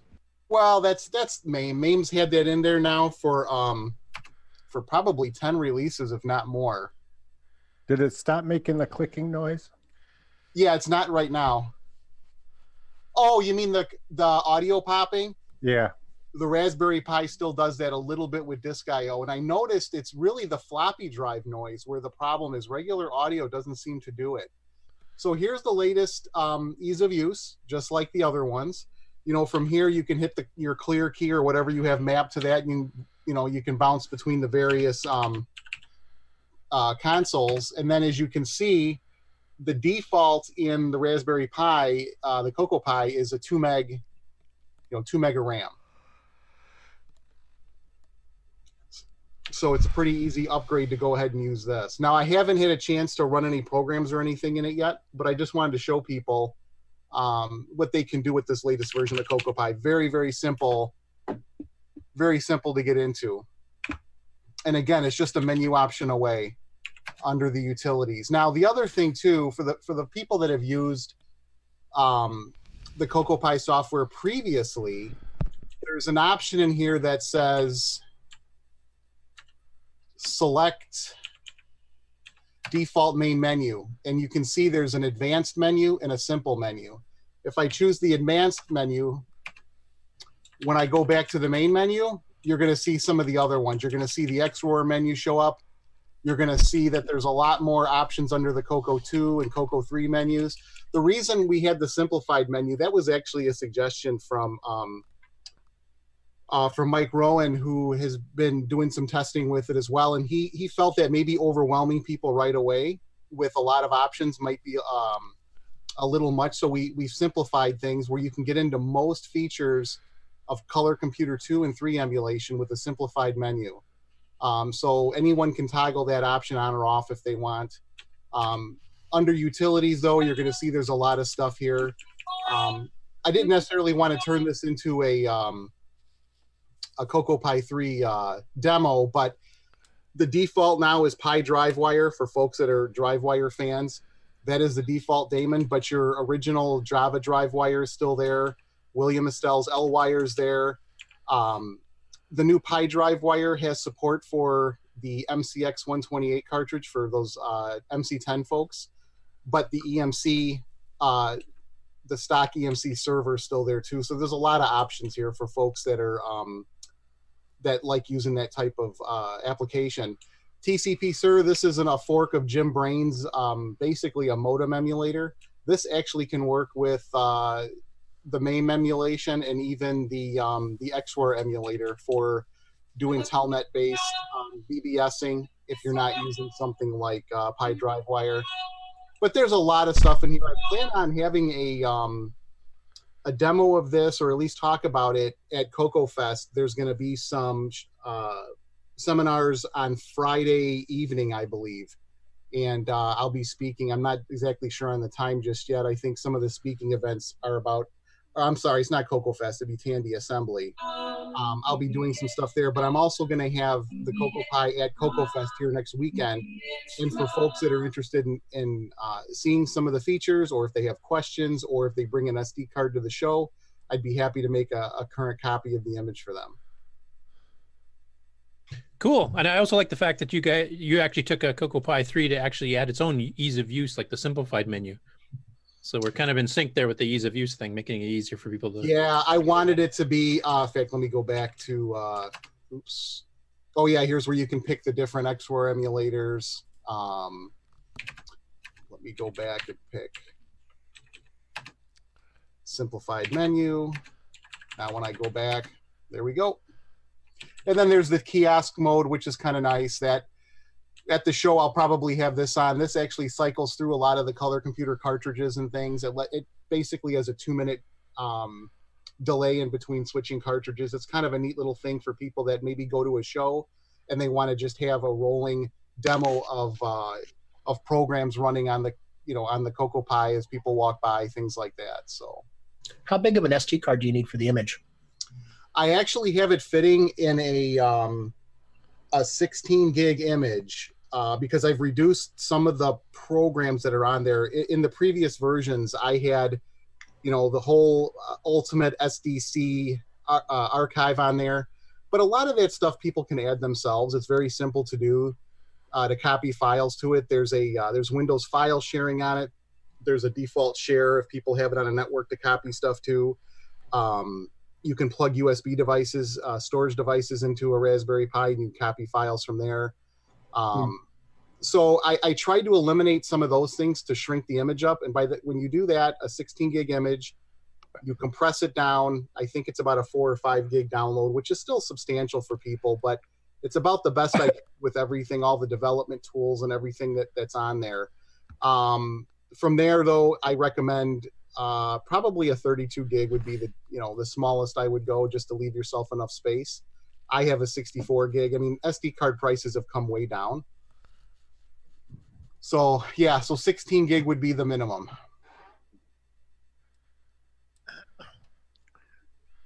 Cool. Okay, so if we bring a 16 gig SD card, we can get a copy of your setup. Yes, absolutely. Be happy to copy it for anybody that shows up. Show the graphic. Well, because I'm not running on the Raspberry Pi, Ron, I can't. Oh, I'm you running can't? this on my Okay. Linux workstation. Right. If you have a way to share your screen, though. And oh, by the way, that's the other fee. So under the utilities menu, there's an option here where I don't have it on this. It's not the Raspberry Pi, but basically, Ron did a great graphic image, like a logo for the menu system on the Raspberry Pi that you can actually run as a default. It's just kind of some eye candy. I'm not showing it here. It is on the available on the actual Raspberry Pi version of it, and I appreciate him coming up with the design. Ron's pretty talented with that, and so I reached out to him, and he whipped something together pretty quick for me. I don't know, it was a couple months back, I think, and I was very excited to put it in there, so I really appreciate that. Yeah, we'll show it at the show. Yeah. Yep. All right, let me stop my share here. So Curtis, yes, thank you very much for making that that static download available for use with this menu system. And if anyone else is interested that doesn't have a Raspberry Pi, if they're interested in just seeing how this menu system works with the scripts, and if they do have MAME on their Linux workstation or whatever, I'm happy to send them a copy of that stuff too. Okay, cool. Ease of use all the way around now. Nick will be so happy. A rising tide lifts all boats. Are you going to be at the show, Ron? Caught me in mid-drink. Yes, I will be at the show. I'll be arriving right after work on Friday, so I'll get there, I don't know, probably around 4 o'clock or so. Okay. Well, Yeah, if he wasn't going to be at the show, that would make it hard for him to make SD card images for people who brought their SD cards. Yes. My question also is maybe you could look at my installation. For some reason, the text in the background stays, and when I put that banner up, it's there in the background off to the side. Oh, yeah. Well, we'll take a look at it. Not a problem. It might be. Yeah, we'll look at it. I just need to know. Are you running a widescreen monitor? Yeah, but I've changed it. But oh, okay. Yeah, we'll take a look at it. Maybe that's it. Okay. The other thing is, some of the menu items for the Coco 3 don't work. Like the ease of use. Even though I've downloaded the new version, it just crashes. So I'll show it to you. Oh, yeah, because I've had other people. Okay, yeah, we'll take. That's interesting. If anyone else is using that and has the same problem, let me know. But I haven't heard of that, so we'll take a look at it though. All right. Watch out. You know, if things go a certain way, Ron Delvaux might have lunch with you. It's going to cost them big time. Maybe more than lunch. Well, we found that if we can make things work for Ron, they'll work for anybody. Yeah. Good bellwether. He's our official beta tester. All right, cool. All right. We're ready for another commercial break? Yeah, I think so. All right.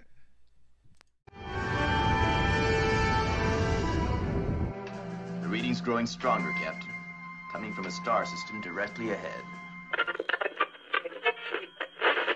CoCoFEST, make the trek to the place you belong. Illinois, Heron Point, make the trek. CoCoFEST. CoCoFEST, May 4th and 5th. 2019 in Lombard, Illinois. Make the trek. Touch the heron. Fascinating. Hello, I'm David Ladd. Thank you for watching CoCoTALK, the world's leading live CoCoTALK show. Hey, what's going on, everybody? It's me. It's the original gamer, Stevie Stroh. You know, gameplay. To get your copy of a Gameplay Goodness Color Computer Gaming DVD today, head on over to 8bit256.com. There you will find several DVDs featuring color computer gameplay videos by the original gamer, Stevie Stroh. So to get your very own copy of a Gameplay Goodness Color Computer Gaming DVD, head on over to the Retro Swag Shop at 8bit256.com and tell them the original gamer, Stevie Stroh sent you.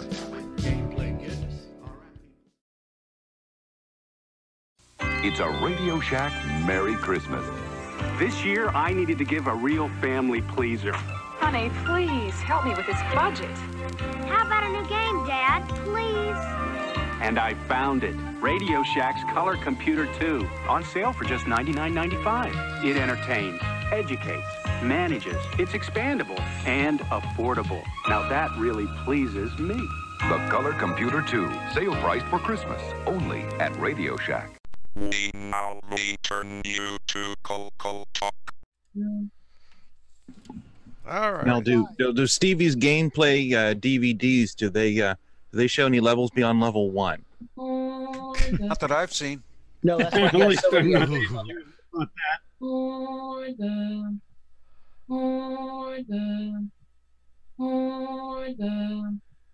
What the hell is that? What is that? Yeah, that's great. I've seen this movie. Poison. Is it saying poison? I thought it said poison. Yeah, it sounded really spooky. Yeah. Did you hear that I thought coming that was through? maybe the new Poison Tech commercial. Poison. I recognize that picture on your screen now, Ron. Yeah, David. I thought that was awesome. That was on Show Us Your Color Computer. That's the one, the Coco that's running behind me right now, the Coco one. That's the same one. That's I'm it. rubbing it that in. shot. And you had a keyboard too.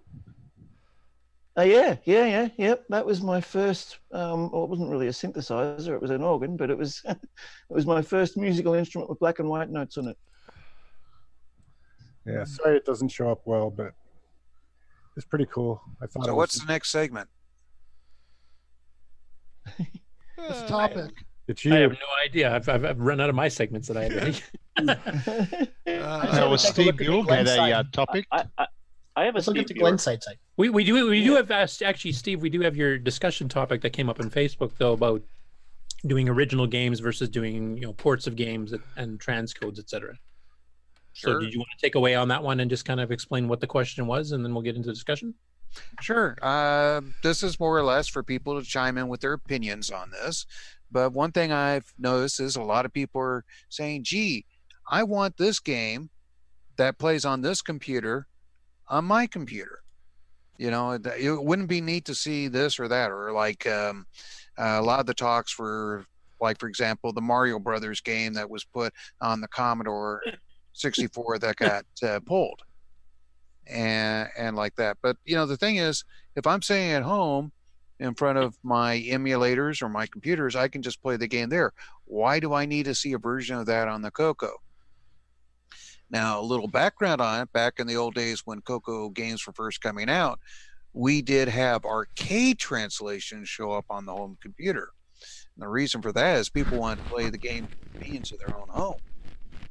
But now we're talking about comparing convenience of playing a game in your own home against playing the convenience of a game in your own home. If you get my drift. I think it's bragging rights more than anything. Yeah. Yeah, pushing the envelope. Yep. Yeah. Boy, that was a long discussion on the subject. It's like, that's like the short answer. Why did Tandy do that? It's the same thing. Yeah. Well, wasn't the Nintendo Entertainment System more advanced than the C64? So it'd be to see if you could emulate something more powerful on a machine that's it's kind of like our Donkey Kong port by Sockmaster type thing. You wanted to see if you could actually emulate the actual. Well, something like Mario Brothers is a little easier to emulate in the Commodore 64 than it is on the Coco, because it does have tile graphics, scrolling sprites, sound chips. It's got a lot of the stuff that's kind of inside the Nintendo 64. Now, the way each of them does their stuff is a little different. So, yeah, there is some special work on that that's required. But in the case of the Coco, trying to do like a Mario 64, if you notice that with some of my older games or my other games that came out, especially for Coco 3, I had to minimize the size of the graphics I was updating, whether it be Z89, Super Pitfall, or Mine Rescue, or any of the games where I'm scrolling, is you're updating the entire screen. You can't update that much graphics memory all at once. So it is definitely tough to do scrolling games on the Donkey Kong, they just regular had Coco. Rights. What did they do with Donkey Kong? They had just had to update the sprites. The static screen, right? Just update static screen, and anything where it's a full scrolling screen, that's a lot of memory to move. Mm-hmm. Yep. Now, the one Pilot did it. There are some games that actually use the hardware scrolling feature too, like Contras and Crystal City and stuff, but you're a bit limited to how smooth you can do it, and it takes a lot of memory. You're basically talking 512K minimum for those types of games. Well, that's also if you're doing it for Coco 3. Coco 1 and 2, boy. Well, you got a 6K screen, but you're still limited on what you can do. And you're limited on speed. But the real emphasis is, okay, why do we need it on a Coco? Of course, as somebody said, bragging rights is one. And I can see that. If somebody wants to sit down and put the effort in to create the thing because they're doing that. But somebody just walking up on Facebook and saying, hey, wouldn't it be neat to see blah, blah, blah on the Coco when you can play it on a perfectly good Atari emulator or on Main or whatever? What? Yeah, I just want to see it on the Coco. I'm going, to me, that's just not enough of a reason to do the effort, because some of the stuff, to get the games running on the Coco actually is more of a Herculean effort than anything else. And I could just see the time better spent on creating new titles, unique games, something that's nobody else has got. And not only that, but you can design a game that has the scrolling that everyone wants to see, but you can design it in such a way so that the design is suited to the color computer better than trying to translate a program which was developed on another piece of hardware, taking advantage of its features. We're better off doing something fresh to utilize what we can do on the Coco. Gee, Nick, did you ever do anything like that? Ah, yeah. Most of my games were originals. I think I only did 2 ports or conversions or whatever. Space Invaders and Pac-Man. Both of those were static screen games, but new titles and new software and new things on our old original hardware is a lot more appealing to me too. I'm totally with both of you on that. I'm kind of in the mix of both camps there, because the seeing somebody take something like emulating the actual arcade Donkey Kong sound and all on a Coco 3. I mean, if you'd asked us that 20 years ago, we would all have said that's impossible. It just can't keep up. So when somebody pulls off a technical feat like Sockmaster did and actually gets it to work, and that is impressive. It's not just bragging rights. It also gives me, like, I grew up on Coco joysticks, so I'm used to those. If I played on a PC or an emulator or something, I don't have the same controls that I'm used to, and it doesn't feel quite as good either. So I kind of like both. Sockmaster said he's not really interested in an original game, so he has to do what's interesting to him. Yeah. And the other thing is too, I mean, some people, and I would count myself in this too. I mean, when I was younger, I was fairly creative. I wrote a lot of basic games that were originals, but as I got older, for some reason, the creativity seems to be gone. Like, I'm much better taking somebody else's code and optimizing, like I'm doing with Nitrous 9 and Rescue and Fractals, whatever. But I don't really have the creative juices anymore to come up with a completely original concept. I'm kind of jealous of people like Steve and Nick that can just, pop out a new game concept, no problem type thing. Whereas I would have trouble doing that. Might have a much easier time porting something or making a conversion of something than I would have coming up with something original. And if I didn't do that, I wouldn't be making anything type thing. So for me, that's kind of my compromise. Well, part of the problem for you, Curtis, is you've got this thing called life getting in your way. I have no idea what you're talking about. Is that somewhere where sleep is too? I've heard of that too, but I don't really know what it is. Well, when you were younger and you could do this stuff, it was your full-time job, right? Yeah. Yep, pretty much. But even before real life got in the way, though, my creativity was starting to go down. Like I couldn't come up with the original concepts as easily as I could in the past. So I don't know why that affected me. I think people still have an emotional attachment to some of these old games, like Donkey Kong and Super Mario Brothers, and so when they see them, it's kind of pulls a nostalgia string that a new game doesn't. Well, I have to admit, when I get nostalgic, I just take my Super NES, plug it in, hook it up to the TV, and play the game. Yeah. That's right. But it's a double nostalgia if you actually do it on a Coco, because if that's a computer you grew up with and now you're playing a game that didn't exist even back in the day.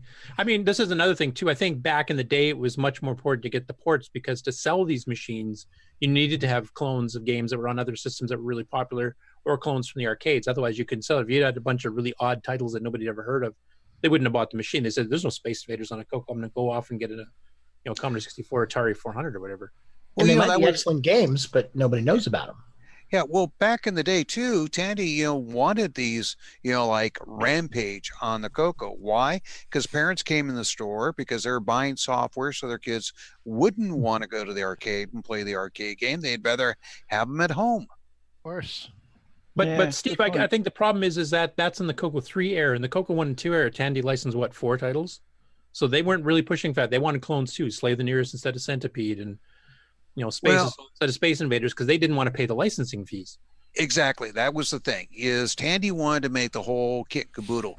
After a while, they started growing up and realizing that, 50% instead of 100% of the sales is actually pretty good if we've got a product that's selling 4 times more than what the other 100% we're getting.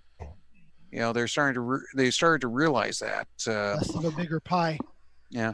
I mean, Zaxxon originally was strictly sold by Datasoft, not by Tandy at all in their stores, because they wouldn't pay the price. They wanted they wanted to buy the game, I think, for about $2 or $3 from us, and then sell it for $40. And we said, no, you're going to buy it like any other store does and sell it. And what happened was we were showing it at, I believe it was Comdex. Comdex, yeah. And one of the big mucky mucks comes up and says, why don't we have this? Barry Thompson got in a little bit of trouble because that was the first time that they had to buy a PC, a computer game that wasn't part of their exclusive and their type of pricing structure,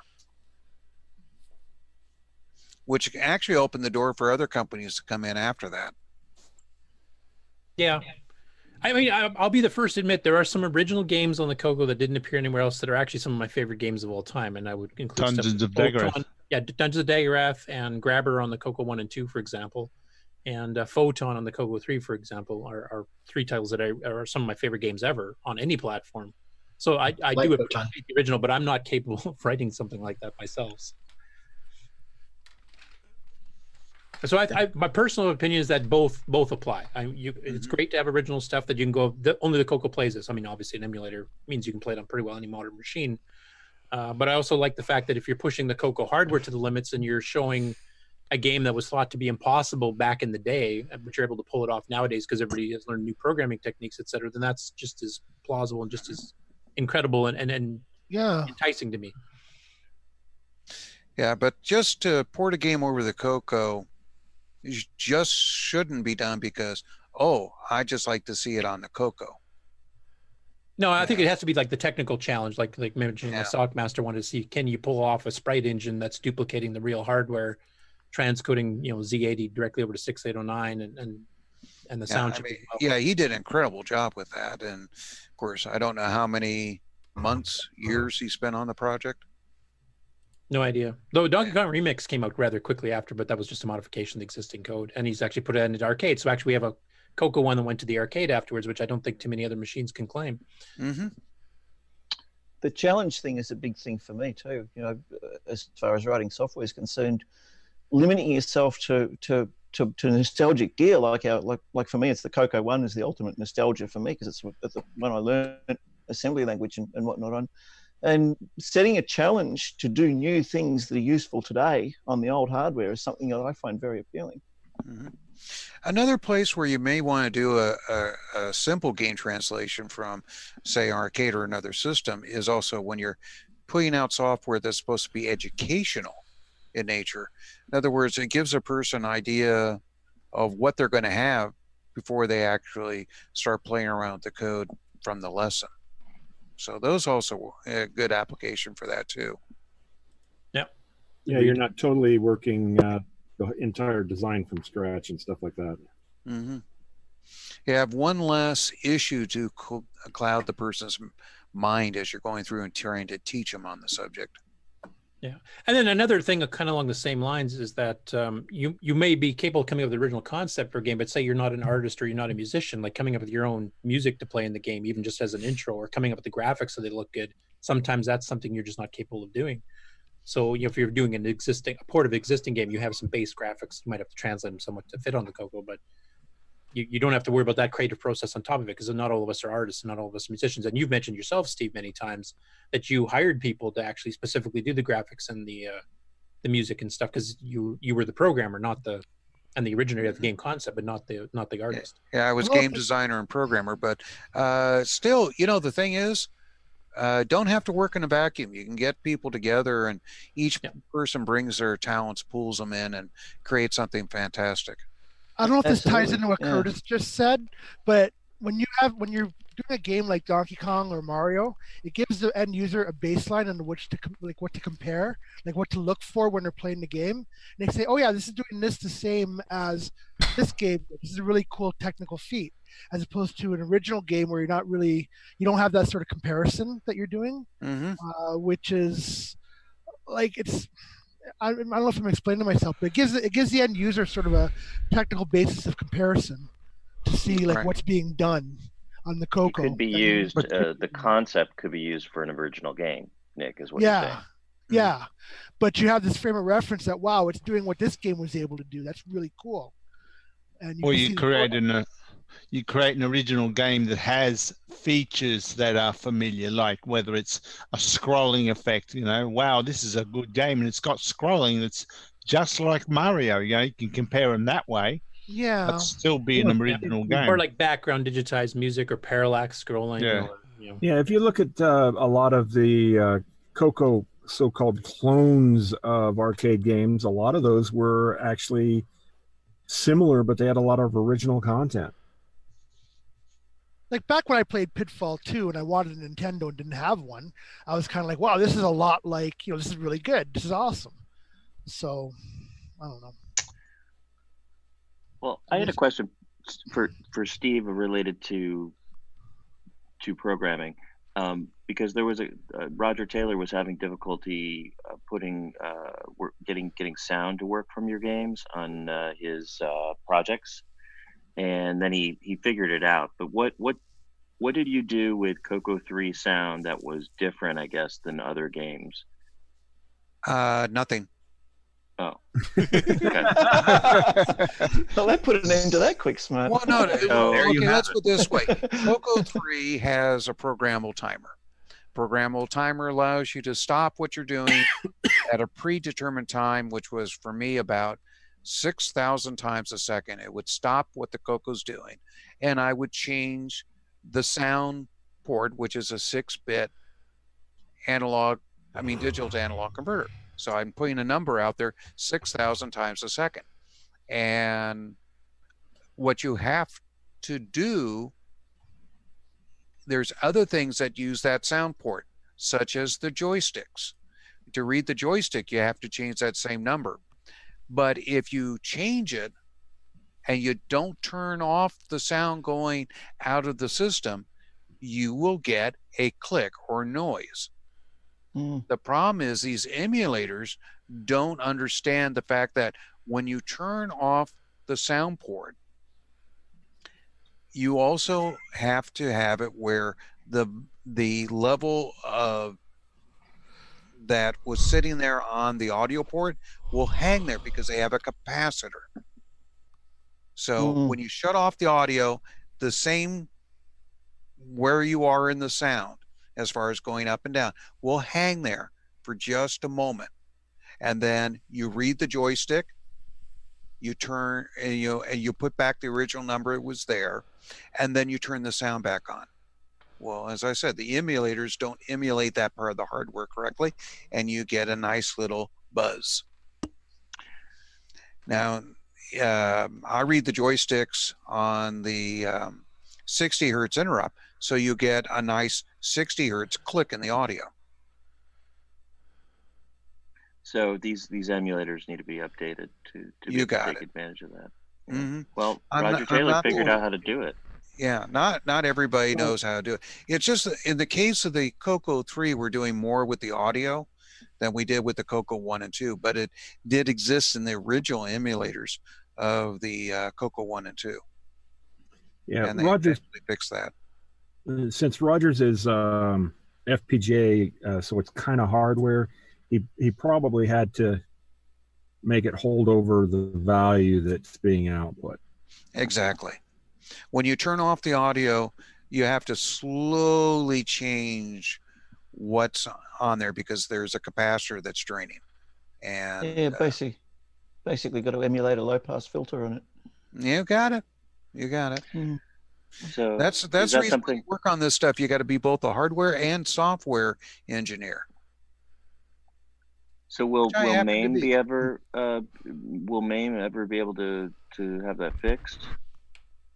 Well, the working on question is, could it be fixed? Yes. Will the people doing it worry about it? No. So you bring up, so this is Ron. You bring up a good point. I have submitted many bug reports to the MAME tester site for myself that I found and on behalf of others. Not that they're always willing or able to do it. They have to have people that can actually program the Coco drivers. But if we can get a demo program, maybe like a test program that shows how it works in real hardware versus, and I can run it on an emulator and we can do a small write-up, I am happy to submit and follow up on seeing what we can do. Because anytime... Yeah, so well, the problem with... You're talking about Rampage and Super Pitfall, those are the main ones. Yep. Yeah, the problem with MAME is the people that are the core developers, they have their interests, which are, we want to emulate everything, and then there's, they also want to emulate the machines they used. So those are the ones they'd like to focus on. And unless you can get someone to adopt a particular machine and they accept that person into their little club, then you're kind of stuck. Yeah, James, I hear you, and I do work with I do have some relationships with 2 or 3 developers that are more Coco based. Tim Lindner, one of them? Well, actually, no, Tim is one, but I don't know how active he is all the time. There's a couple that I deal with that are more active. Tim's done quite a bit, and well, Tim had the patch for the speech and sound pack. Oh, good Lord, that was over 10 years ago, and it just made it in, what, a year ago? Yeah, Tim's done a few things with regards to that. I think he even was part of the GMC audio support. I think he's done other fixes. But there's other developers. There's two or three others that are in the main development community that are pretty receptive to stuff. I know I've submitted probably in the last 2.5 years 6 to 7, and they've taken care of every one of them so far. So I feel, I'm not saying it's going to happen with this, but you know, unless you at least go through the effort of trying to get it submitted, it's never going to get fixed. And I would rather, I don't mind submitting stuff on people's behalf. I may have to ask a few questions and put something together where I can show the different examples of real hardware versus what it's doing in emulation. But I'm happy to do that if someone wants to provide me some of the additional information. Well, yeah, we can ask Roger. He's already kind of worked through the problem and at least fixed it on an FPGA level. Okay. The other thing is Curtis, who's the team working on VCC? Oh, the OVCC one? Yeah. Or the regular VCC. There's 2 different. Well, anyway, whenever VCC gets updated, I mean that's getting Rampage and Super Pitfall to work with audio is, I would think should be a priority. Walter Simbadi is the guy doing the OVCC, right, but there's some, but there's other people that are working on the actual, I guess, updating VCC as well, but they haven't been very vocal about it. Yeah, there's a project on GitHub. You know, as far as MAME goes, having a relationship with them, someone that they know, I think would really would help, because you've got thousands of people that they don't know that just come in and say, hey, this doesn't work, and they're overloaded with complaints essentially. Yeah, and not all of them are even valid. So I'm sure having someone that can show actually here's the problem and here's how someone else fixed it, or what the underlying issue is, or something like that, I think that would really help. Yeah, let me see what I can do. You said Super Pitfall is one of them. Is it no sound, or is it just incorrect? Zero sound, no sound. Okay. I'll start with that one. I'll shoot Roger a message here on the Facebook board and take the action item to kind of start the conversation. Okay, yeah, just tag me in that so I can see it. I'll do that. Yeah, thank you very much. Yeah, thank you. We want Steve Bjork's games to be running perfectly everywhere. Actually, I don't. That's piracy. Oh, ouch. I walked into that one. There you go. Oh, but I might have the original copy of your game. It's still it's legal to play it in an emulator if you own an original on your original hardware. Right. Well, the contents of that ROM, did you pull it from the your game? Oh no, I'm talking like Zach's on. I got the original cassette here, so. Hey, Steve, in all seriousness, how does one, if I want a legitimate, because I bought nearly everything you ever made for legitimately at Radio Shack, but Z89 is not one of them. So if I wanted to buy Z89 from you, can I do that? At this moment in time, no, because I have no way of generating the floppy disk or images. My development system that had the latest version of the software was stolen out of my storage unit.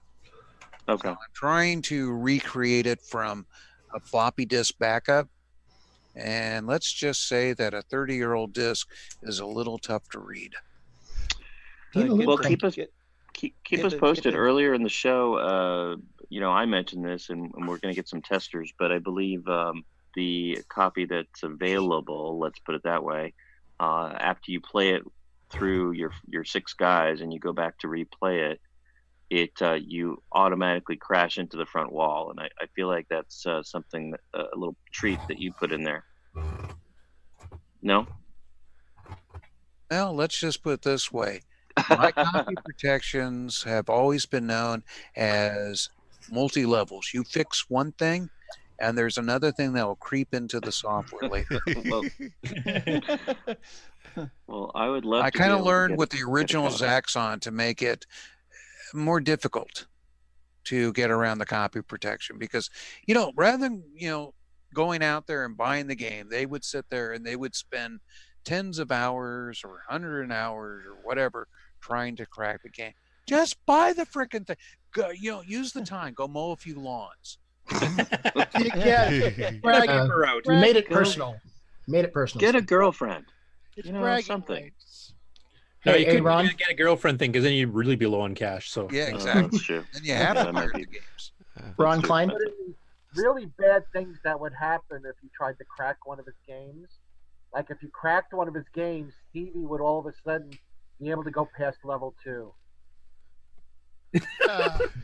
Nah. Hey, Ron Klein. Sixy, otherwise known as Kieran Anscombe, said Demon Attack, which I believe is a dragon game. Audio issue appears to not do the right thing in MAME either. So you might put that on your list. Dragon, Demon Attack. That's audio actually a issues. Coco game. That's a Coco cartridge. Oh, is it? Sold, but yeah, that one I think uses a combination of 1 and 6-bit sound, or maybe just the 1-bit sound. Yeah, I'll take a look at that. So for Pitfall, that's a cartridge, correct? Oh, Super Pitfall? Super Pitfall? Super Pitfall was a original cartridge from Radio Shack for Coco 3. Yeah. Now you do remember that Super Pitfall and Arkanoid, they used almost every single byte of a 128K system. So you've got to have, if you're not running on the cartridge, you've got to have 512. Yeah.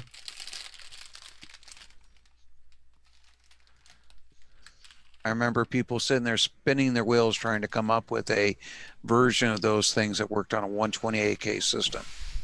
And I kind of like snickered and going, not enough RAM. And don't forget, part of the problem is that a lot of these programs, like you'll say Super Pitfall or whatever, was on ROM. So crackers have gotten the code and modified it to work outside of a cartridge. So they sometimes bring in bugs as well. Exactly. They may not. So it's compounding a problem that wasn't there to start with. Now, I can't be responsible for the code that people put in to crack my games. I can't know. I'm sorry. Don't try and take me to court over that one. This is America. We can try. Somebody would do that. That the cheek of people these days. It's amazing. Drag you to court for pirating their game, and then the pirate doesn't work properly. Well, I guess Steve just has to say, oh, my program's always had sound. I don't know what your problem is. You fix it. Yeah. It is. It's their problem. Yeah. And like Steve mentioned, I mean, if you multi-layer your copy protection bits there, so that the person pirating it isn't a very good game player, and they can only get to level 2 or something like that. And then, there's another sneaky part in level 3 and level 4 that will suddenly kick in, so that, it plays fine up to that point, and then all of a sudden it starts going wonky. So what's the answer? I mean, obviously, cracking your programs back in the day was terrible, but to these days, when there's no other way to play them, like you can't buy them legitimately, like it's such a hard topic, because you deserve to make money off your work. There's no question about that. But these days, if you want to play Clowns and Balloons, what can you do? There's no legitimate way to do that. eBay. No, you go to eBay, buy the cartridge, plug it into your Coco 1. Right, so you've got a limited number of people who can play it. Well, I went right to the used video game store after Tandy Assembly there in Springfield and got a copy of Clowns and Balloons. Mm-hmm. I'd love to have. Megabug playing behind me is actually the original cartridge. It came with the computer I have. Yeah, So of course, it's somebody's cool going having to the sit there original. and say, "Well, gee, if I buy it from the used cartridge store, Steve's still not making money off of it." Yeah, that's. Well, but Yeah, the that's thing is, true. you are gaining legal rights to using something, and Yeah. It has been bought once at least. At least you got some money out of the cartridge physically. yeah. Geez, if you could sell these ROMs for, I'd buy them. Like if you had a way to actually sell them. Well, as far as Tandy's license on stuff and the copyrights on the stuff that has my code that I copyrighted that is in Datasoft, I own all that now. I bought the stuff from the Software Toolworks and Samsung. It was $1, but I bought the rights back. That's a pretty good deal. What So you would could be sell the, the ROMs for some of these games.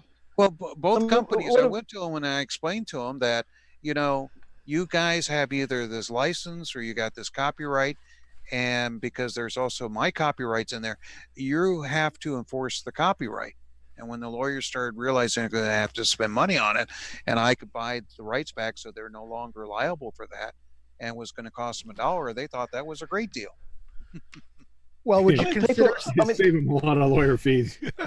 Would you consider selling a non-copy protected version on DVD of all your ROMs and whatever? Like, Well, see, that's the problem is I have to come up with a version that doesn't have the copyright. To do that, I need the original source code. See, if I don't do it on my own code, you don't have that. I don't have the rights. See, the thing is, a pirated copy has code in there that's not my rights. Boy, isn't life fun? That's because you deserve. I mean, that's the thing. You like.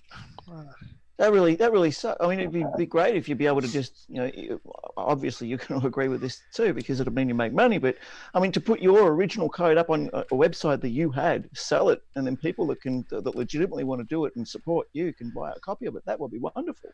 I mean, obviously, who would not agree with that? Yeah, I'm still looking at something where basically there is an organization that sells software where all the proceeds go to charity. And I'm trying to do something along those lines because I'm not going to make much money on this. I'd like to just be able to have some legal way to get the games out there, go through a company like that, and then the money that you pay in, you're doing somebody good with it. Because people will pay if there's an option. People will pay. Like Absolutely. Netflix, Well, you people say that, but I'll trust you. Back in the day, no, they did not pay. They were more interested in pirating the software. I think part of that though was the age. Like a lot of us were kids and we couldn't afford $40 a cartridge or whatever. And nowadays, I mean, some of us are. Most of my cartridges were 20. I'm saying 40 Canadian because that's what we're up here. $29. Last year I bought Popstar Pilot, and then I started a whole avalanche of people buying Popstar Pilot. It was great, and I was glad to see Nick get paid for his work. If I get a 3, I'm gonna get it. Like, well, the thing with Popstar Pilot is not only do you get Popstar Pilot, but you get the whole Nick Marenti's back catalog for the Coco. Yep. And actually, even before I knew that, when I just started getting back into Coco, and I Googled Nick, and I went, whoa, Nick came out with something else. I immediately sent him money because I knew it would be good. And at one point, the last I had heard, like Nick's like, I'm done with the Coco. But when I came back, I saw that. I'm like, I can get the whole back catalog. It's can't beat it. Well, whenever Steve gets Z89 straightened out and available to buy, I'll definitely buy one. Yeah, Z89 is, as I said, I own the complete rights on that, except for it's a knockoff of an arcade game. Yeah, well. How about Mine Rescue or Snake? What's when Snake made like Coco 1 and 2 game you did? Like some of the stuff you did, not going through Radio Shack. Or do what I did and then write a new game, in my case, Popstar Pilot, and then bundle, as Jason said, just bundle all your previous games in with it. That way, you're sort of getting money for them because it encourages people to buy Popstar Pilot, whether they want Popstar Pilot or not. It's a good package because it includes about whatever it was, 6-7 games. Yeah, that's a good slogan. Popstar Pilot, buy it whether you want it or not. See, the problem for me is I only have so much time like Curtis does, and every hour that I take away from income is really hurtful these days. So I'll see what I can do. Maybe time will get better for me or something like that. But because the things that's happened in the last 6 to 8 months, things are rather tight and restrictive. Yeah. What about just getting from somebody who owns an original copy of Z89, borrow their disc and just duplicate that? No, I can't do that because it's I got to remove the copy protection because that won't work on. You know, it's better to get rid of the old copy protection and like that. And as I said, I can't take the pirated version and do that. Can we just track down the guy that broke into your storage unit and lynch him? That would solve everything. Yeah. Yes. Hey, I had some really good stuff in there that he took, including my F-14 pinball machine. I really miss that guy. It kills me that this guy broke into your unit, stole what he thought was a PC, got it home, powered it up, and said, "What the F is this?" That's what happened? And I'm sure he threw it out. Oh, yeah, my God. Because it didn't work. Oh. It's sitting in a landfill somewhere. That's a shame. Basically, for the people who don't know the backstory, Steve had his Coco repackaged in a PC case. Yeah. It looked like a regular PC, so the guy took that thing, it was a PC. Well, see, it was the easiest way to have your hard drive hanging off of it and everything else is just to pack it inside a PC case. And also, if you didn't hold down a particular key on the keyboard, the thing wouldn't boot. So even if you hooked up a monitor to it, it's still, you know, just come up with a black screen.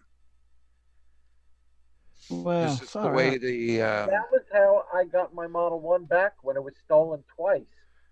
The first time it had broken the day before, and the guy who stole it brought it into the Radio Shack Repair Center. He's smart. On this edition, that of Crooks Are Stupid. Yeah. And then he tried to ransom it back to me. I said, "Sure, we'll meet you." And 3 friends and baseball bats. Yeah, I got them. Oh, yeah. Then it was stolen a second time. And he called me at the store. I worked for a small computer store. And I said, "Well, we don't fix Radio Shacks here." He said, "Well, Radio Shack won't touch this machine because it's all different. Because my machine was very modified."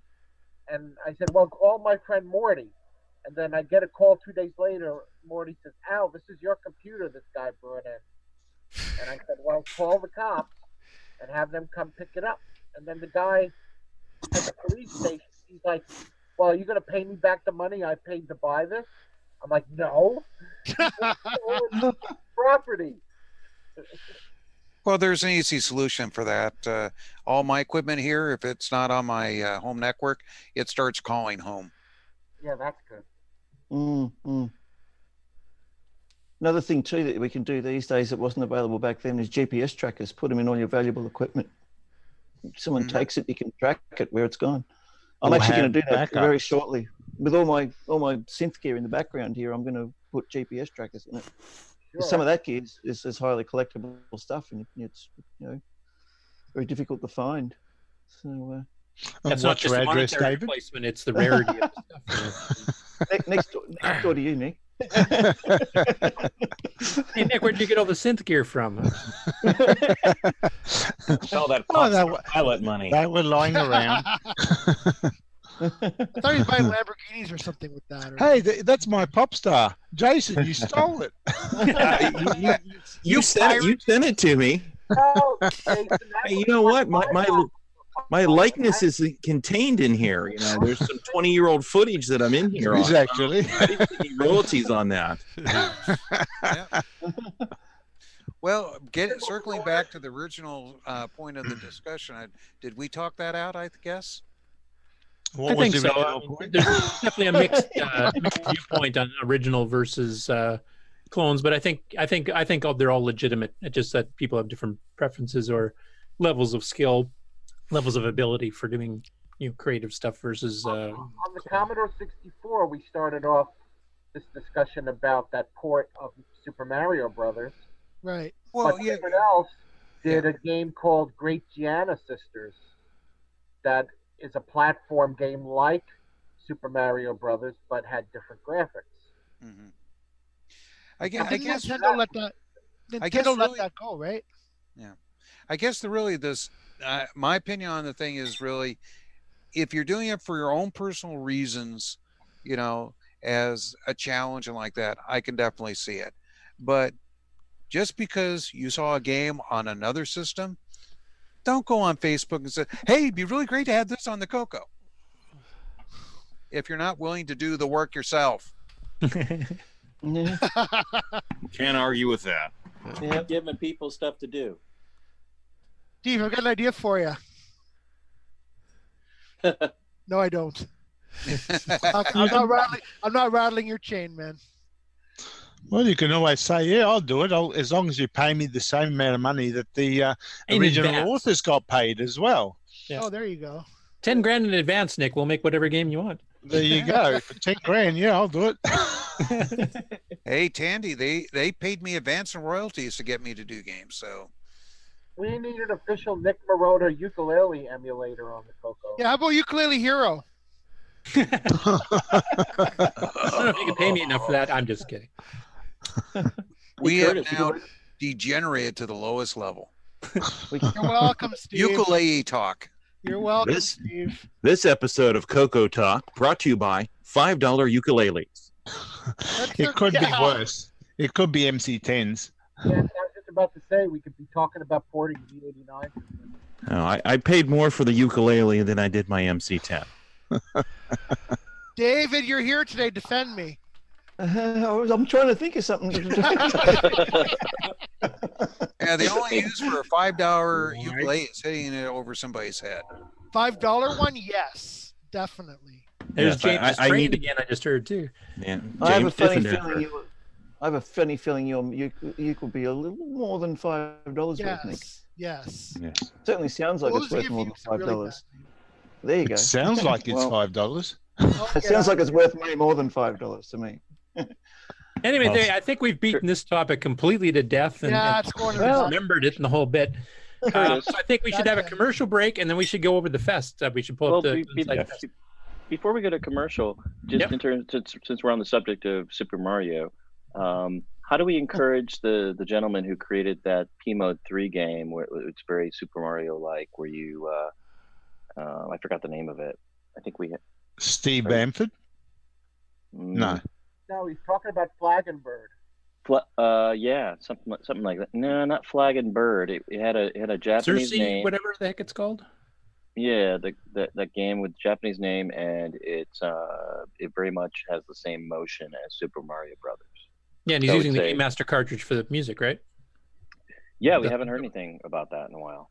So I would say, let's encourage the people who are creating original games that are utilizing the Super Mario gameplay, kind of.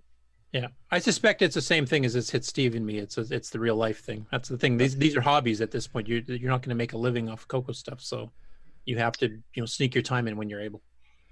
Well, except if you're Nick Morentes and you have Popstar Pilot money, obviously.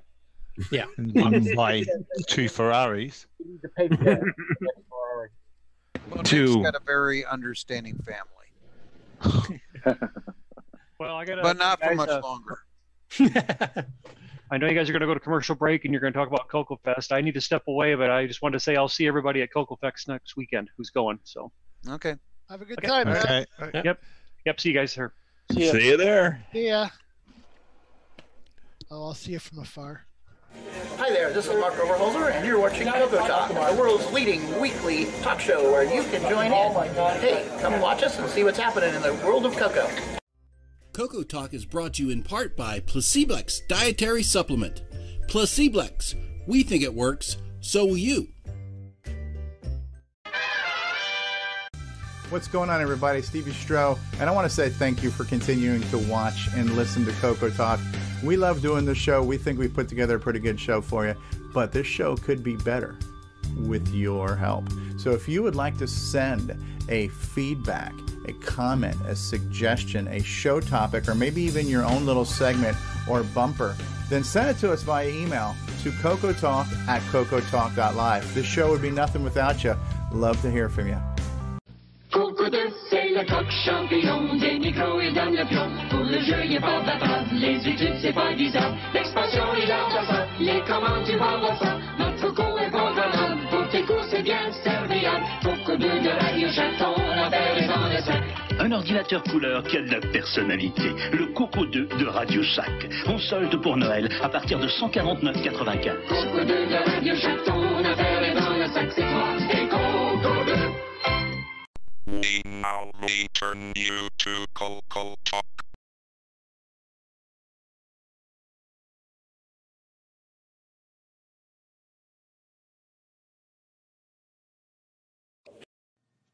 You are watching. Sorry, wrong button. Coco do. Ask for it by name. It's like commercial's over. Oh, I got to push a button. I did check the label on mine to see if there was French on the bottom. It could be English as well. It's good. Well, it's English and French. Yeah, it's both if it's made But if for it's Canada. only English, it's not going to be from the U.S. Or it's Not going to be from Canada. It'll be from the U.S. Right. Oh my It's funny. God, Some of Mystery voice again. I've heard the Australian Cocos actually was spelled COLOR, and some was spelled OUR. So there was various models in Australia that had different that had each of the spellings. No, you are. Yeah, we just know you There are. you are, but what am I? No, you in Canada. No, you are. You are. I know you are, but what am I? Anyway, Mark, I threw up the link for Glenside's CoCoFest page if you want to bring that up and share it, then we can kind of just go through and discuss it. Okay.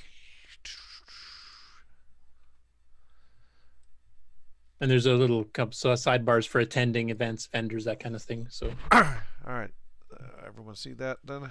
Yep. Okay. I guess first question is, who here on the panel today is all going? I am actually going thanks to some help from some. I'm going. Yep. There's your name, Curtis. I'll be there. I'll be there. Who's Al? Ron, you said you're going, which is a bit of a surprise today. Yep. And Mark, you're going too, I heard? Which Mark? No, I won't be able to go. No, but someone said I'll be there, but Al's not going. That's right. If I was going to be there, I'd need to start swimming now.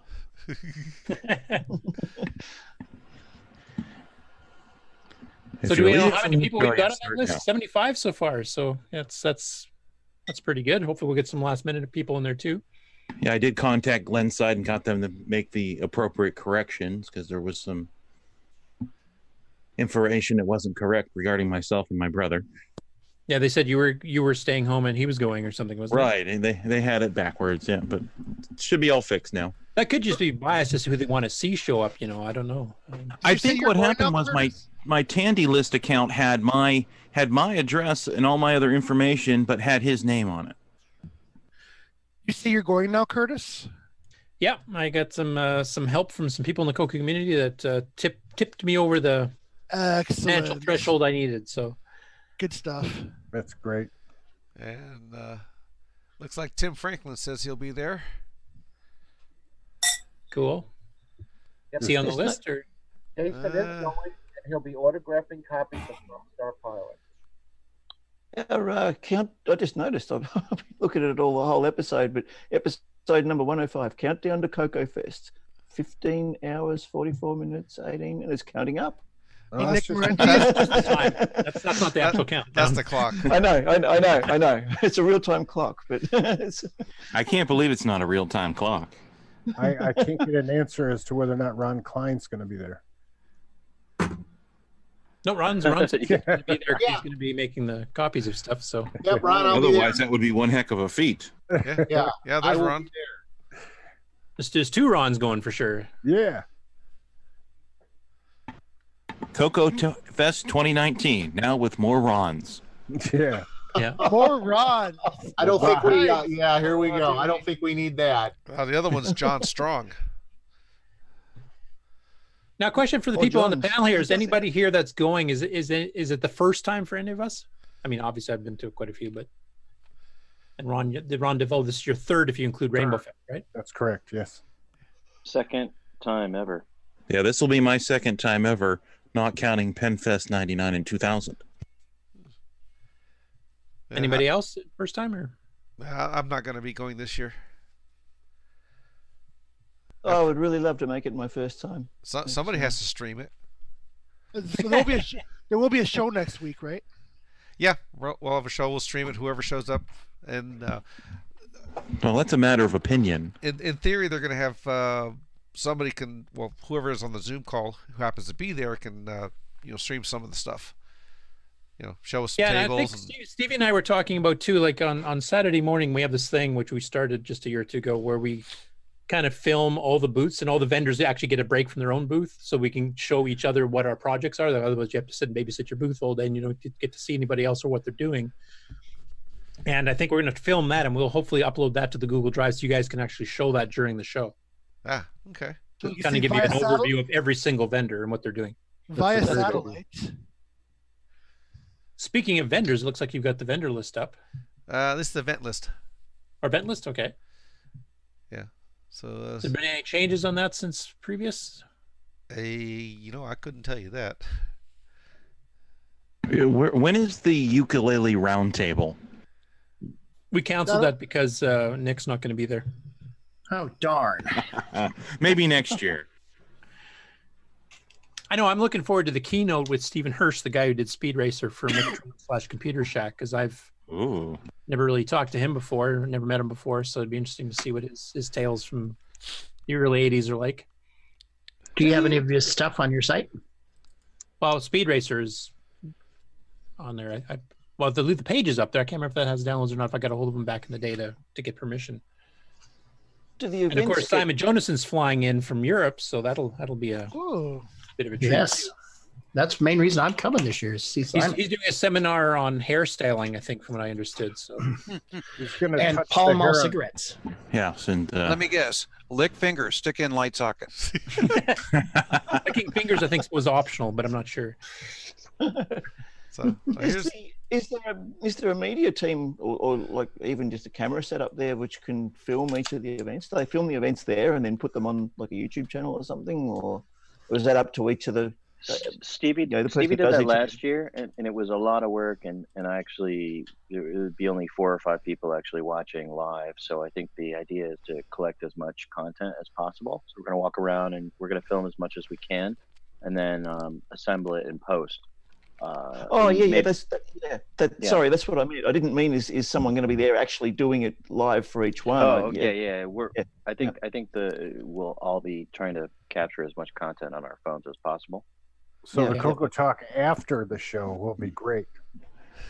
I thought it was a bit odd. I was sitting in some of the forums with the YouTube stream on my phone, commenting on YouTube while I'm actually sitting in the room. That was kind of a surreal. I do know Stevie wants to get away from having to actively move cameras and mics and stuff around there, because he misses so much of the show when you're doing that for all the seminars and all the different things, so that you don't. Yeah, like you said, he never really got on the show floor the first 2 years.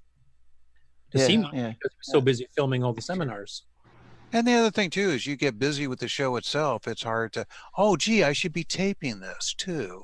Yeah. I guess what I was really more referring to was not is there going to be somebody there to actually record each event. I was thinking like I've never been, so I don't know what it actually looks like in the room physically. But if there was somewhere where people were giving their presentations, it would be almost seems like a sensible idea to have a fixed camera set up there which can just record each time when something's happening. have done that in the past, but sometimes the speaker moves away from where the mic is or isn't carrying a mic that's connected to the camera. It's connected to the PA system. So all of a sudden you can't hear them for part of it. If you guys remember Tandy Assembly the first year, that we had a lot of that where you could barely hear depending on where the person was walking or pointing to something on a presentation slide behind them or type thing. So seems like they just need like a lapel mic with a belt pack. Yeah, these could go- these CoCoFests, you don't stand at a podium and do your talk. You may be standing next to the screen, so it's very difficult to set up a microphone on a person. They really need a belt pack with a.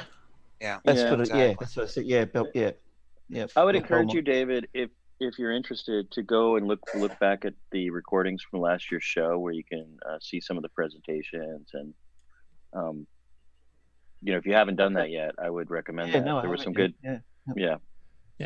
And some of them came out they're on good. the- Some people have good booming voices you can hear well, and others, like me, are kind of. Yeah, okay. So that's on. I guess that's on Stevie's channel, is it? Or I think it's on Stevie's CoCoTALK channel, believe so. not on OGCV Stro, so you have to go to his other channel. okay, yeah. But I mean, I'm sure we'll try to record some stuff. And like I said, we're hoping to record the entire first walkthrough of all the vendors, because I think that's what people want to see, because a lot of people have new stuff coming up they're not announcing to the show. So that'll be the first time for anybody, even at the show, to see this stuff.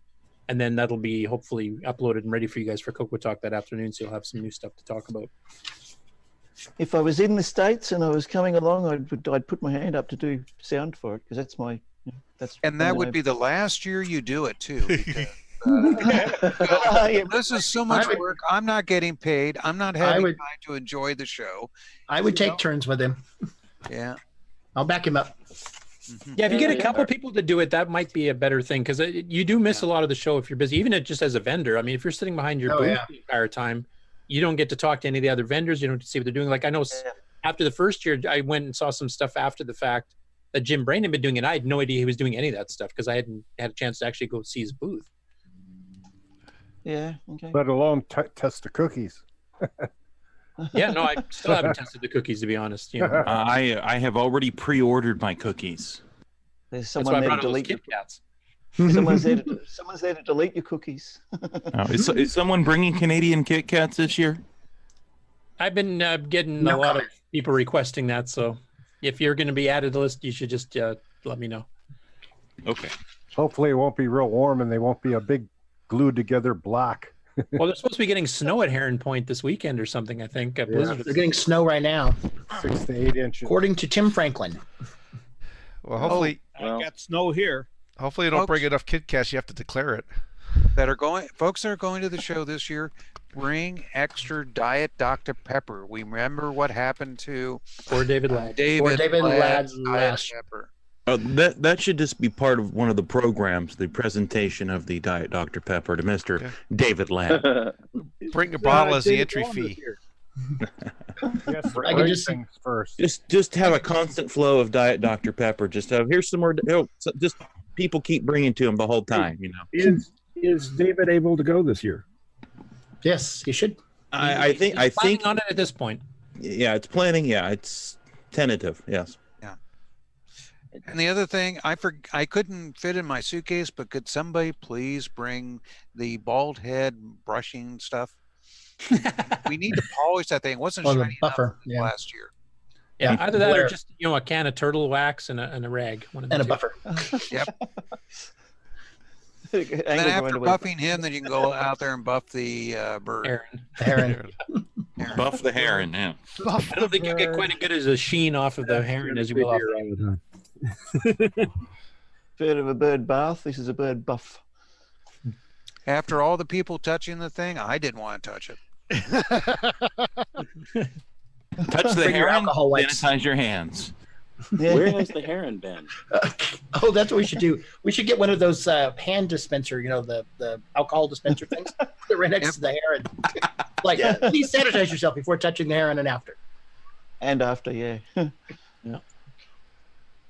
So anyway, I'm just taking a look at the vendors list here. I don't know if you want to bring that screen up again. We can kind of just go through those. We got some pre-announcements of some things that are happening with some of them. So Boise's doing his call to papers as he did. I think that's it last year or the last 2 years he's done that.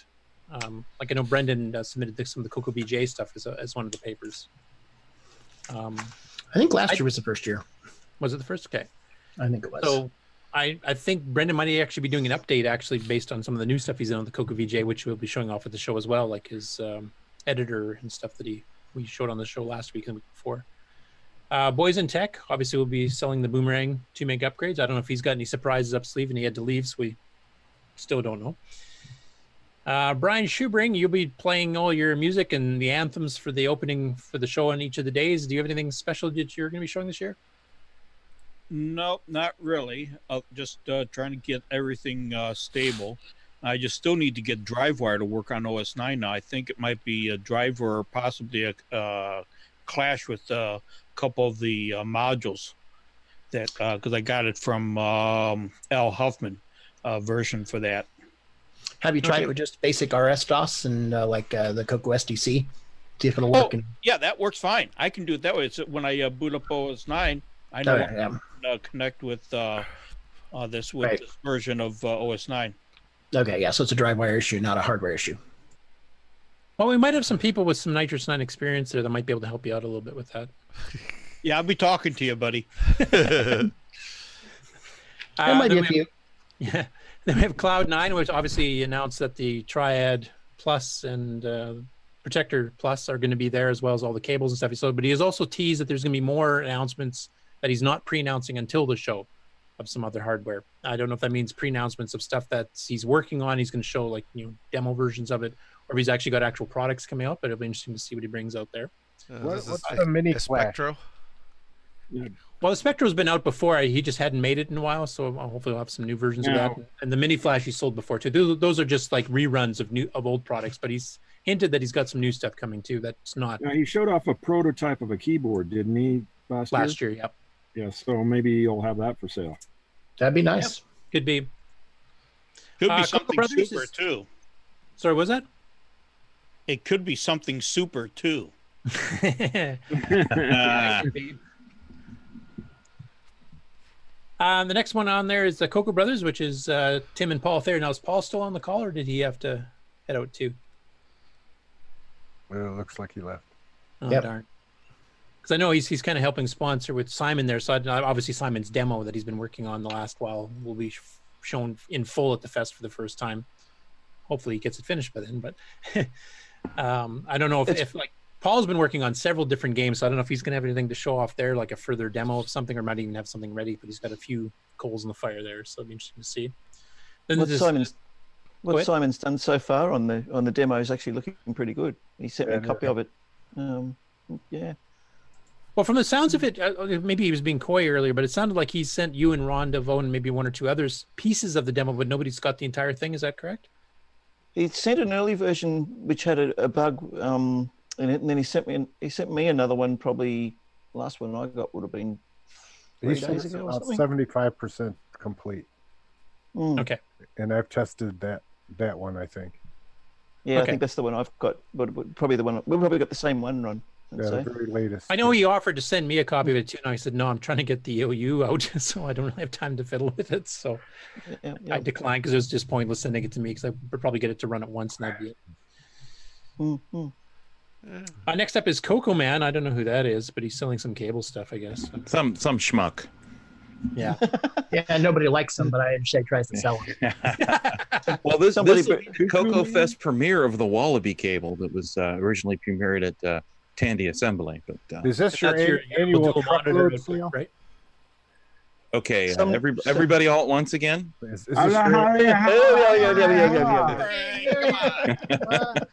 this your annual truckload sale? Truckload sale. Truckload sale. Yeah. I didn't know I had to bring a truck. Yeah. No, there was a truckload sale at Tandy Assembly, but no, I'm not having a truckload sale now. Truckload? There was a guy who brought like a whole box truck. Yeah, that's right. Yeah. No, I was just asking, the Wallaby, that's your dual RGB monitor cable, correct? Right, that's the dual RGB cable, correct. I might have to see if I can scrape enough money for that too. Oh, they're going to be $10. 10 US. Yes, $10 US. So none of that money with Mr. Smock on it. I'll just have to speed through all those toll booths and if they don't catch it. Flip the Coco 3 over. So some people are just using it as a short little extension. Yeah, I mean, I had people at Tandy Assembly go, for the price I'm going to buy one. And I said, well, what I was doing with this and the way I use is when I'm testing Wallaby cables. Looks like we lost the live stream, guys. Switcheroo cables. Uh-oh. Maybe Did we lose it? Time limit. We lost the live stream. We got the no, it's only been 3 hours. It's only been 3 hours, though. On Facebook. Facebook? No, OBS complained. It went red. And looks like we lost the. Oh yeah, lost YouTube also. Yeah. Well, good night, everybody.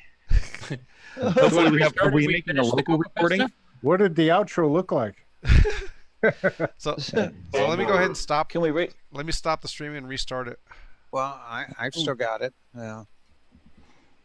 Jim Brain says thank you. Is this gonna hurt? Jim Brain says. Stubbornness wasted. Oh, Jim Franklin said YouTube crashed. Humanity will never recover. And they go into that black hole where they found the they're talking about. I restarted the streaming, so let's see if it comes back. It did. I just saw it come back up on YouTube. So just apologies to everybody who's watching live here. We had a glitch where the stream just suddenly went down for no particular reason at all, except to censor Jason. Yeah, of course. When I'm talking, the stream just doesn't like me. So we're not really sorry. Not really sorry. Huh? Did you a favor? Oh, it was a mercy kill of the stream. That's I right. see. I guess the pardon, boys. And I guess what I was saying about the Wallaby cables is some people use them as an extension cable rather than just a splitter cable for plugging and unplugging things without having to flip over their Coco 3. And actually, that's what I started doing. Is after I build a switcheroo, rather than flip the Coco 3 over, I'm just plugging it into a Wallaby and being done with it. So that's handy. But some people run two displays. Some people just use it as an extension. It's only $10. Yep, that's cool. So next up on the list is the Coco VJ, which is Brendan, and he's just released some software for doing editing of the custom character sets and stuff. And of course, he's always had the palettes, extra palettes, and he's got the extra high-res graphics modes with 16 colors and 64 column text and everything else too. So that's it's gonna be nice to see some of the new stuff actually running in person. I actually finally will be getting mine because I actually gave my Coco one last year, and I said, I won't have time to work on it anytime soon. So I think he installed it in June or July or something. He emailed me back, and I said, I'll just wait to the fest because I'm busy working on the ease of use anyway. So I'll be picking up the first time, and then I'm planning to do some more expanded Nitrous 9 level 1 drivers to start adding in some of the extra features besides 64 column. So I'm looking See, I bought mine at Tandy Assembly, and I still haven't installed it yet. Does Steve Stroh have a computer he's waiting to pick up too? Yeah, the Tandy 1000, I think. Yeah. Yep. Yeah, and he added another one to that list now. And I think he's getting some other stuff, like Grant has a monitor stand for him or something. There's some other little bit. And an Apple IIc also. Right. And somebody's got an Atari 500 for him. He's going to rent an Uber truck, huh? Yeah. All right. He's going to have a U-Haul by the time he's done. Yeah. Let's see. We were up to Coco VGA, weren't we? Yep. Now we're on the Color Computer Store. Oh, okay. And I'll have to click on that link because I can't remember who that is. Carlos Camacho. Ah, okay. So he's in the past, he's had stickers and he's had T-shirts and that kind of stuff. Is that what he's planning on doing this year? Does anybody know? Or probably he also buys Coco 1s and 2s and 3s and refurbishes them, cleans them up. Does a really nice job too. So maybe he'll have some Coco 1, 2s, and 3s for sale for some of those people that are trying to get the Rover. Who does the new RAM badges? That's Carlos. That's Okay, Carlos. yeah. Yeah. I think was Myro doing those too, or is it just Carlos? I think Myro had like 512K, but Carlos had like ones for the for like yeah, and then like the Coco 1s and 2s. Yeah, he's got the little mini square badges, the RAM badges too for the Coco 1s. Yeah, so you can get 64K instead of 416. I noticed like Mark Marlette's he's at Cloud9. He's doing 512K and 2 meg upgrade stickers for the Coco 3 there too. And I don't know if he made them himself or if those are actually from Carlos or not. So we'll have to see. Next up is Evan Wright, who's done Flood It, the cartridge, and Hunt a Wumpus, which is I guess new to CoCoFEST this year. And he's also got his adventure game engine as well. So not sure if he'll have anything brand new to show. And I think he's bringing some students down that Rick Adams was going to help do some kind of teaching, classic game design type thing. He did that last year too. That was nice. Yeah, it's cool too because we got a lot of the younger set coming out and seeing all the old computers, so they get to see where the industry came from per se. After that, we have Hawks Up, which is Chris Hawks and his wife. And Chris has been in the Co community forever. He's the guy that originally did the first CD-ROM driver for OS9 back in the day, and he sells some basic games, and he sells some OS9 stuff, and has been a great supporter of the Coco community for decades. So it'll be nice to see him again. John Linville will be there, and I guess this will be the official actual release of Farfall Game Master cartridge version, which actually has a sound chip for doing background sound built into it. And of course, all those older cartridges will be there as well. I'm not sure if he has anything new surprising that he's showing. Has he hinted anything on the Coco Crew podcast that I'm just not remembering, or does anybody else remember? I don't think he's hinted at it, but that doesn't mean he won't. Yeah, the only thing I remember was the new Game Master cartridge with the I guess Flood It and Farfall. Okay, so we'll have to see if he has any surprises. Next up is Lost Wizard Enterprises, and that's William Astle, from fellow Canuck here from Calgary. He's even got a further drive than I do. And I mean, he's the one who did LW Tools and LW ASM and a lot of the cross-platform tools. So that's usually what he's as the Dungeons of Daggerath source code. Yeah. Hey, on John Linville, I think he mentioned that he was also going to do kits or something on the Game Master card. I don't know for sure. There was some post about something you could go back through the Facebook. Yeah, and he did that a year ago. I think he still has those available. So yeah. So the kit version of the. Okay. Yeah. And then after that, Neil Blanchard of Neil's Computer Service. Now he's gotten the joystick adapters that he's made in the past. I think he's actually kind of the guy behind the Hunt the Wumpus thing too, somewhat. He didn't write it, but he's actually helping manufacture them. I don't know if he's got any surprises coming up for the show. He also actually has one of the active BBSs you can log into with some of the Wi-Fi modems and stuff here too, and actually run Twilight Terminal or Roger Taylor's, what is it called, Telemate, something? Netmate. It's called Internal Affairs BBS. Yeah, and it actually does the full ANSI color, which those two terminal programs on the Coco actually support. So you actually get to see things, as you would have seen in a PC back in the day, which is cool. It is very cool. Then there's this Nitrous 9 ease of use project. We'll just skip that because that's a worthless piece of crap anyway. So all right. Who'd use that? Exactly. Hard to use. For anyone. Hard to use, single tasking. Why would you ever want to use that? Rick Adams will be there. Is he doing his coding without a net this year? Does anybody know? I know he's having his kiosk with all of his games so that you can choose between on a menu and play a game for a little bit, quit the game, and then it can brings back the menu. You jump between the games that way. He might also be demonstrating OmniStar, I'm presuming. Has he totally finished that game? Does anybody know, or has he still got a few tweaks to do? I think he's got some. Last I saw, he had a few tweaks to go. He created an end game for it, but he's not happy with the end game, so I think he's continuing to modify. He wants there to be something rewarding to happen at the end. Yeah, he said he had an end game, but it sucks or something like that.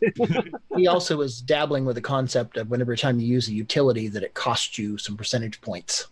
And so you have to use it judiciously, I guess, to make sure you don't wind up with too little power to do what you need. Okay, so maybe he will be doing his coding without a net and actually maybe taking some suggestions from the audience on some of these last-minute issues and see if he can get it coded up there. That'll be interesting to watch. And then Reitfeld, which is Henry Reitfeld, and he says he's going to be showing his Coco 3 on a stick as well as his Coco 3 helmet display, which I think is a VR thing, isn't it? Mm-hmm. I believe so. So that'll be interesting to try. We've seen some VR stuff on the show here from our friend in Ben Drakes. Yeah, who's actually got Phantom Slayer and Daggerath playing on a full-blown $1,000 plus VR system with actual walking tracks and stuff too. But Henry looks like he's got the joysticks and the visual part of it down, which would be a lot cheaper for us to afford. So I'd be very interested to see what kind of stuff he's going to have showing on there. Hey Curtis, I just got my T-shirts in from for the fest. The blue one looks really good. You want to show it on camera, and if you can zoom that up, Mark? Yeah, that's actually, yeah. So the light blue one looks really good. I don't recommend that you get the one on the gray. No. Yeah, the cat didn't like it either, so. No. This one you can't hardly read, so avoid the charcoal. That one just says touch the heron. Yep. So avoid the charcoal. Is that what you're calling it, huh? The heron, huh? Sounds like somebody didn't proof the T-shirt selection of colors. Yep. Yeah. Either that, or is it one of those sites where you get to pick your own shirt color? Yes, you get to pick your own color. Yeah. So. Yeah, so it's basically it's up to the person buying to make an intelligent choice. Yeah, but the person that's putting the art together should really check to see on the selections of shirts of what's available. Make sure that you don't select something like that. Or at least put a recommendation not to get it. Yeah. Yeah. Or at least talk to the T-shirt site. Say, you know what, don't sell it with these options of colors of cloth because it's just not going to be contrasty enough to read. Yeah. Yeah, it's very, very hard. You can kind of see it, but it's real difficult. So now, if they use UV ink and it glows in the dark, if you have a black light, no, that would be cool. I'd be accepting of that. But yeah, I could give that a try. Let's see what it looks like. Maybe you could just tell people that you washed the shirt too many times. If you drip some ketchup and mustard on it, it'll look better. Now that's going through the vendor list. That's complete. But I noticed there's some people missing there, like Jim Brain, for example, which I'm assuming he's going to the fest. He's been talking about getting pre-orders for cookies and stuff. So I don't think this vendor list is complete at this point. Somebody mentioned something about John Linville's video player. Was that going to be actually in somebody's game or something? I was wondering if that was. Maybe that's something they'll just show off. I don't There's know. a couple of video players around. I mean, Ed Snyder's got one too that uses some of the new features on the Coco SDC, and his is 609 optimized, so I think it actually plays a little bit smoother too. Because John's did his way back, I think, off Compact Flash, if I remember correctly, on the Super ID. Yeah. Well, yeah, I just did a demo of those two players. They're on Facebook. I think some of you guys have already seen it. I don't know if anyone's planning on demoing anything there. I guess I could bring my IDE controller, and there's plenty of Coco SDCs around. Yeah. So if people wanted to see it, I'm sure we could probably set something up. I mean, the hardest part really, and it's not that difficult, is just getting the videos converted and encoded to work with each player. There's instructions out there that Ed's provided for his. I don't think John has, but I have documented all the steps to do it, and I can post those in Google Docs or something for anyone interested in trying to reproduce that. It's pretty neat to see. Have you noticed a big difference in the quality of the players between the two of them? I mean, obviously one was done 10 years later, so I'm assuming. Well, a lot of that's going to be the encoding. Yeah, if you guys look at the demos that I put up for those that are on Facebook, I thought the colors were better on John's player. But I don't know if that's just because Ed's is compatible with a Coco 2 and a 3, so right away you have some limitations that you have to work with, where John's was strictly Coco 3 based, so he may have had more options with regards to the color set, especially with how he's done it. But Ed's player speed. Yeah, and Ed's player is very smooth. I mean, I do have a 6309. I don't know how it would be without that. I think he said you had to have a 6309 for it. But again, I tried running it on. I've got it running. I've got the 6809 in the Coco 1 there, and I've got a 6309 in my Coco 3, and I put both of those players on both of those systems just before the show actually, and tried playing them. It won't play at all on the 6809. And I was going to ask you, is there somewhere I can? There was that video of Men at Work Down Under and a couple of other ones that you posted there. Is there somewhere where we can download those that I can? Yeah, I'll have to figure that out, because I got flagged on YouTube for that. You got a copyright violation for that. I did. So they're still up there, but I think they've muted out portions of the sound. So they play here in Australia. I think it's because it's the copyright is available. It's Australian songs, so it still plays on my YouTube here. Yeah, now, do you have actual converted files, Ron, that people can download to try on their own, so we don't have to worry about it? I'm happy to post them. Let's just find if you guys come up with a place you want them. If they're, I don't know what they're not. I mean, they're a little large. They're about 100 meg maybe. I'd be happy to host them on my site. I've got CoCoTweaks.com. I could put them up there and send me just send me the credentials, however, to get them up there, and I'd be happy to send them up. I have a few other videos I've converted, and or even send them. If you wanted to send them to me via my Google Drive, I can then take them off the Google Drive and put them on the server. Okay, nope, that sounds good. I'll get those to you. Cool. Now, speaking of IDE interfaces, who was working on the other one? There was somebody was doing a new Paul version. Barton. Paul Barton. Yeah. Is he going to be at CoCoFEST? No, he No, won't be. He's not going. No, he wouldn't fit in Ron's suitcase, so that didn't happen. For sure. Ron, you're supposed to pack a bigger suitcase. Yeah. He won't hold his breath that long for some reason. Well, he'd never be able to swim over from Australia then. Oh, okay. No. Need a lot of Vegemite. Give you a lot of energy. I was just about to ask, does Vegemite help you float or something? I don't know. No, it just gives you energy for the swim. Keeps the sharks away. Yes, keeps the yep. I did offer him to make whatever he wants to make, and if he wants, I'll bring it along. We haven't talked to him since I offered that to him, so we'll see what he's going to do. Yeah, because he's definitely a hardware tinker. I mean, I know he's helping some other people with some other hardware projects too for prototyping and stuff too. So yeah, he's a generous. It'd be really cool to get him down to the fest someday. Well, next year's the 40th, kind of the big one. Yeah, maybe we'll chip in and get him down there. Because I mean, the No Can 3 I have is one of his, obviously. So. Oh, were you going to bring that? Actually, I'll be trading it in for one of the newer upgrades because I have to be able to test with the newer hardware. So if we arrange for either you to take it back to him so he has one of his originals back, or we'll have to see, like, some people are doing the upgrades on my machine, whether they want to keep it for nostalgia purposes themselves. So, but yes, I am bringing it if you want to see it again. Yeah. Cool. And that's it for vendors at the fest. Seminars, I don't know. Is there anything? Let me bring that back up again. And we've got the standard stuff. We talked about the Stephen Hirsch bit. Booth tour, which we talked about. We're actually going to try to film so you guys can see it on CoCoTALK that afternoon. I didn't see a specific one on specific tab on people talking. But through the events, I think we can figure this out. Yeah, because the events is kind of the schedule, which includes the seminars. So here's a Stephen Hirsch. Yep, that's our keynote. Then the awards ceremony. The Asimov Awards is something that Diego actually did a couple years back, but this time he's actually got real trophies and stuff to hand out at the show. Cool. And of course, I think Glenside's doing their own trophy for some stuff too, so there'll be a couple of different awards going on. And Asimov will be there in a little urn. he's earned his spot. Yeah. Glad he could attend. At least part of him. Yeah. And then Simon Jonasson talking about Coco demo coding, which actually is something that the Coco's been rather underutilized for. We've had a couple brief demos in the Coco 1 and 2 days, and then there was a few more by Sockmaster and others on the Coco 3 side.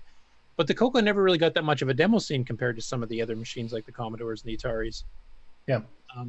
I always joke that's because we actually did productive work. Exactly. Like writing operating systems, etc. Wrong type of programmers, yeah. But I mean, it is cool seeing, because basically the point of a demo, and this kind of goes back to our gaming segment, was to see how far you could push the hardware doing weird things you'd never expect it to be able to do. And then that's the purpose of the demo scene. I mean, we've seen some pretty amazing stuff on the Commodores, the Ataris, even the IBM PC CJ. I've seen some amazing stuff done on demos there that shouldn't have been possible with those boards. So it'll be interesting to see what he says. And he's actually going to give a bit of a talk on it too, which would be really cool to see what he has to say. About the only demo that I wrote back in the day is somebody said, "Oh, you can't make a virus for the Coco." I said, "Oh, sure you can." And I did. Yeah, that's productive, Steve. Thanks for that. Yep. So when you're not productive, you know who to blame. Yep. Yeah. That's Steve Bjork. So if your computer ever starts putting the little word ARF on the screen, now you know who to blame. Boy. The thing is with a Coco virus, though, I mean, how do you spread a Coco virus? Because every time you turn the thing on, it's not in the memory anymore. No. Coco has things called floppy disks. Yep, and it has things called ramp hooks. Okay. Yeah. You can intercept BASIC by loading a little something in and have it duplicate itself in other disks in the background every time you swap floppies. Yeah. Okay. Yeah. Okay. You see, when you put a floppy disk in, I could sense the change of the write protect, so I knew a floppy went in, and the moment that you access the directory, I would infect the disk. Yeah. Okay. Yep. But the same thing with STC. I made it very mean, benign because it the way you remove the the virus off the disk is on a computer that didn't have the virus. You just simply did a backup of the disk and it would remove it. Oh, okay. Well, I thought maybe you'd have to put the diskette in a bowl of water for about 10 minutes. That'll remove the virus for sure. Along with everything else. Steve, I thought maybe you'd just put a little pop-up screen saying, if you buy Zaxxon right now online from Datasoft here, then I'll fix this. That's ransomware, yeah. The thing was, back in the day, you told me you couldn't do something. That was the wrong thing to say. Yep. And that is one of the reasons, going back to the Game On discussion, of why some people want to do these ports. Because, back in the day, they said you can't, that game, you could never make it look as good as the arcade. Right. And I think that is part of the challenge. And then someone will say, well, make a bet. Yeah. Now, if you challenge me to write a bad game, well, I'm all for it. I can do that in a heartbeat. That's kind of how I got started at MC10 programming. That you had to start working on a bad computer and see if you could make it better? No, that's a problem. Hey, Steve. Oh, you did succeed. You did speed up BASIC. Go ahead, Nick. Steve, have you got any idea behind the story why Puyan has those? They chose the white P Mode 3 and created Puyan with purple trees, purple skies, and magenta trees and all that. When the green mode was almost perfect for Puyan. Any idea why Datasoft chose the white? Well, they were trippers. What's the first name on the title credits of the game? James Garrett. Oh, so you're saying when James and I worked together on games, I did the major coding, game design like that. He did some coding of some small routines. He wrote the music, came up with the score, and he also did a bunch of the art. His art style was a little unusual, and he loved that mode. Oh, really? Oh, yeah. He loved that mode. Why certain colors got picked for what they did is you have to remember what color was basically 0-0, and that made things easier for him. So even in the mode that he selected, there could have been a way to make it look a little better. Nope, that's the way he selected. But no, James worked on that game as I was going out the door from Datasoft. And it was the first game that he was in control. Now, he was still using my engine to run everything, but he got familiar enough with it and knew how to use it. So, yeah, you can blame James Guerin for the art direction on that piece. I did not agree with his art direction, but I was going out the door. Maybe he's colorblind. It looks fine. I was just going to say maybe he's got I was going to suggest that. Now, he had worked on some really hard stuff, including Atari 2600 games, and he was having some issues. He could not be in a room with the door closed. The door had to be open because fireballs were chasing him. I thought it would have been timer interrupts chasing him because that's pretty well hard to write every Atari 2600. No, we've all had this where occasionally you would see a spark in the eye or whatever. Well, he took those sparks in the eye as real fireballs, and they were chasing him. So, yeah, there'd be times I'd be working, all of a sudden, you'd see the guy jump up and run out of the room like he was a chihuahua. I mean, it's just like seeing a big guy run like that was unusual, but no, it just boom, he was gone. I go, okay, another fireball. Wow. Okay. Yeah, he was an interesting person. He reminds me a little bit of like Sheldon. He had a very specifically timed schedule. When he showed up at work, it was within a minute every day. When he left, it was exactly at 5 o'clock. And well, he had to leave on time because his wife would have dinner ready for him the moment that he got home and sat down. He couldn't be late for that. But That's and there's a lot of other things too that were unusual about how he kind of thought about things. And would you classify him as eccentric? I think people that are eccentric would classify him as eccentric. Probably these days it would probably be diagnosed as an extreme version of Asperger's. I mean, I know there's a number of people, a number of us here. I mean, myself, I just got diagnosed with that last year.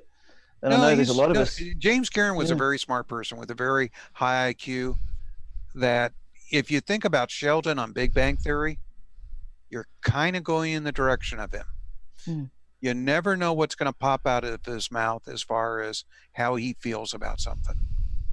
Well, I mean, that's their classic traits of Asperger's. I mean, Asperger's isn't an intellectual. It isn't an intellectual disability. In fact, people with Asperger's are quite often high on the IQ spectrum. It's more it's a social thing rather than an intellectual thing. Let's put it this way. Every time we went to Noggles, which is kind of like your fast food Mexican restaurant like Taco Bell, Del Taco, and like that. Matter of fact, Del Taco bought him out. He would buy the big meaty burrito and he would buy a tortilla. And I go, why do you always buy a tortilla? Well, as I eat this big beefy burrito, parts of it are going to fall out. They're going to fall on this extra tortilla, and I get a second free burrito this way. Okay, most people would say, gee, I'm just going to eat the burrito a little bit more careful so it's not falling out. But no, when it's like, remind me of a hog in a trough. And half the burrito would end up on the other one. He'd finish it off with that second burrito. But that's the way he was. He was always thinking about how to do things and beat the system and all this kind of stuff. And, you know, every time I watch Big Bang Theory, I'd see Sheldon, I go, this guy's familiar. Where do I remember a guy like James Karen? And so that's cool. where the I like the purple burrito came idea. from. I might have to try that. Yep. Give you an excuse to eat like a pig. I get an extra burrito. One for you, one for a friend. Yeah. Well, James was a big guy. He's big and tall. I don't think he got picked on a lot when he was a kid like most smart kids would. Yeah, he would have just taken them out. I'm sure you could knock him down in one punch. Anyway, back to the list here.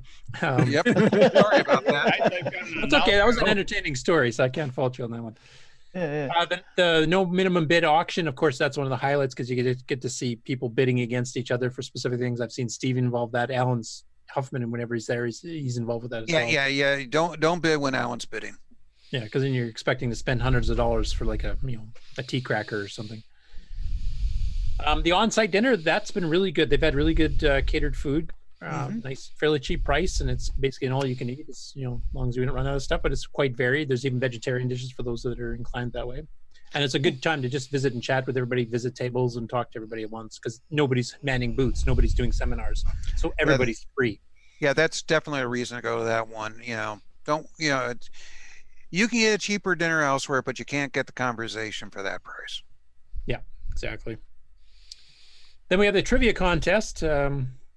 This is, I think, the third year of the trivia contest. I participated in the first one. It was a lot of fun. And it's kind of... second one, and it was a lot of fun. I lost big time, but it was still fun. Yeah, I think I did. I think I won the first one, but I didn't even get a trophy for it, so I don't count it. Yeah. Then we have the Coco Chit Chat and Hangout time at 8:30, which is just hanging out, reminiscing, and just basically visiting, kind of like at the dinner, except this time in the exhibit hall, so you can actually visit the vendors and just talk to them in a much more casual way, where they're not trying to sell stuff. It's just chatting, which is cool. Then we have the musical singing and jam. Now this is a bit different than previous years because the last couple of years it's basically been me, Brian, and Stevie, and that's pretty well it. Occasional, of course, Tony to come in and sing a couple of songs, but we've got a lot more musicians showing up this year, like Paul Thayer and some others too. So I think this is going to be much more the jam session like it used to be CoCoFEST 10, 20 years ago, when there'd be like 7 or 8 of us all playing up there. So that I'm looking forward to that. I do find it ironic they have Bruce Moore, who's a great singer and a great musician, as the picture that they're using, but he's actually not going to be there this year. And on to Sunday, we've got, Brian will be doing all the intro music for all the different countries represented. Hopefully he's got them all because we have more than usual this year. Then Boise will be reviewing the call to papers, which is the technical papers on any interesting Coco-related projects. I've been asked sometimes to submit stuff for Nitrous 9 ease of use, but to be honest, I never finished my degree in computer science, so even trying to write a technical paper, it kind of sounds too daunting to me. So I won't participate, but I do enjoy hearing what the other projects and what other people have put in. Working Lunch and Glenside meeting, they do this every year where basically, since most of us end up being members of Glenside, if you've been to a fest, you automatically become a member. Then you can actually participate in kind of goals for the year and where they're going to, and discussions on the next fest and that kind of stuff, what the finances for the fest are like, etc. So that's cool. It's kind of gets a bit dry, but if you're into the club, it's useful. Sunday auction, this is your last chance to pick up really dirt cheap stuff, or depending if Alan Huffman's bidding, really expensive stuff to take home. I know Stevie's been quite active in those the last couple of years too. Is Alan coming this year? He's on the fence right now because he's jobless still. He's been jobless now for a few months, so it's depending if he can scrape together enough funds. I know we've offered to give him, free room and board in the past. I'm sure people have offered that again this year. So, on a positive note, it means he probably won't be bidding very high on stuff. That's true. Actually, this could be the year where you get that. Yeah. I was thinking that, but I wasn't going to say it. Now, that's a good and a bad. It's good for people who want to get good deals, but it's bad for the club because the club uses it as a fundraiser to help fund next year's fest. You can't get them going too low, otherwise it's a problem. I probably won't have Joe Cola either. Oh, no, I'm disappointed. Holy cow. Oh, well. Yeah, somebody needs to find a Dollar General nearby. There's like a Dollar General in like every little one-horse town. If you can't find a Dollar General in the United States, though, isn't it? Hmm? It's only in certain states, though, isn't it? Yeah. Oh, they got them here.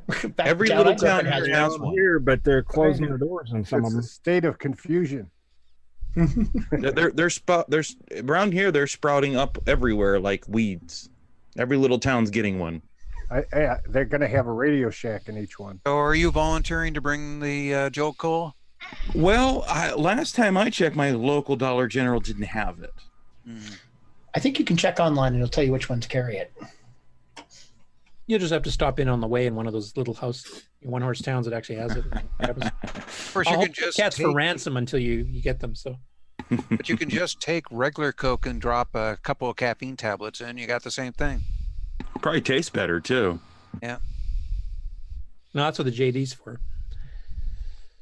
Then we got the slow motion shutdown and cleanup, and that's where we keep getting warned as time progresses that come on guys, we have to clear out of here by this certain time. So, and then the dinner off site afterwards, which is I think we've actually had a couple dinners depending on which group of people it is. So some people go to the Fuddruckers or Portillo's or whatever, and others have gone to some other places too. So what crowd you hang out with? Like the pizza and joint impromptu with no tables? talks announcements. Sorry, what was that? Like the pizza joint with no tables? Oh, that was pre-show. Free seating in the parking lot. Yeah, that was interesting. Highly recommended by the hotel. Just no seating. Yeah. The other thing is the impromptu talks, because in the central room where the coffee and stuff is that we have these basically short and sweet talks that people can go in and we have the kind of a free-for-all. I participated in those a couple times just to answer quick questions on the Nitrous 9 Ease of Use project, but it's nice if you don't have enough subject material, you don't think you have enough subject material for a full hour talk, you can just go in there and just do quick updates and quickly answer some questions. So that's always kind of fun. But because they're impromptu, they're not scheduled, you don't know if you missed something that would have been really cool to you personally, because you have no idea what's going to happen when during those. So, was Linville's roundtable in there? Yes. But that was a planned talk. That wasn't an impromptu one. Then he had his free for all. He said, anybody have anything they want to talk about? And I went up for like a minute and a half, and some other people went up for just a couple minutes too. Now, they didn't put on the schedule when the people are going to go over to, was it the Galloping Ghost or Gobbling Ghost arcade? Yeah, I didn't see that, but I'm trying to remember from last year. That was at the Sunday supper after Fuddruckers, isn't that when everybody went to Fuddruckers? That's when some people went. It was very... it was tough after the show to do that. Some people just opted to go back to the hotel and rest. Yeah. Some people were suggesting doing it Friday evening. Yeah, depending on when people get in. I know some people aren't getting in until Friday evening, so they probably would miss it. But Right. last year I had to prepare for a business trip the next morning, so I couldn't go. Yeah. I mean, the arcade's great, a lot of fun. I have to admit, I didn't think the building codes would allow such small aisles between the machines. I mean, it's like somebody's playing a game, it's hard to get by them. And if two people are playing games across from each other, you can't get by them.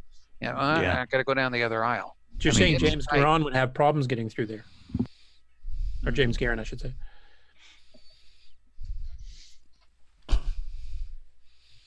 That joke fell flat. Anyway, we understand. Rightfully so.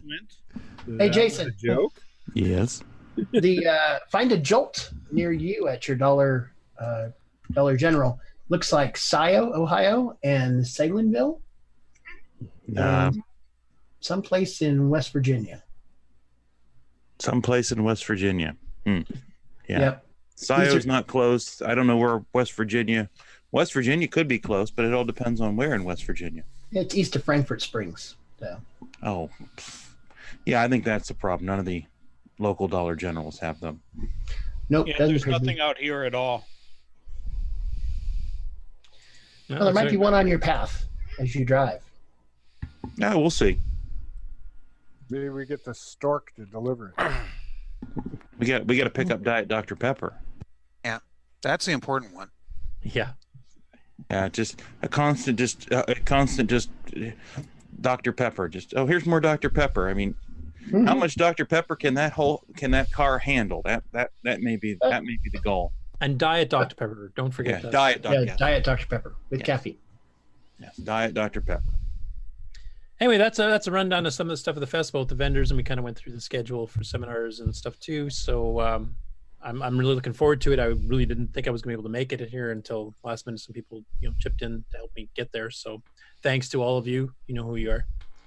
So how'd your hot water heater turn out? It turned out to be just a repair versus a brand new one, which was good. But the repairs were a bit more expensive than I was originally expecting. So that was one I kind of went back into being on the fence. But some people chipped in, so I can make it.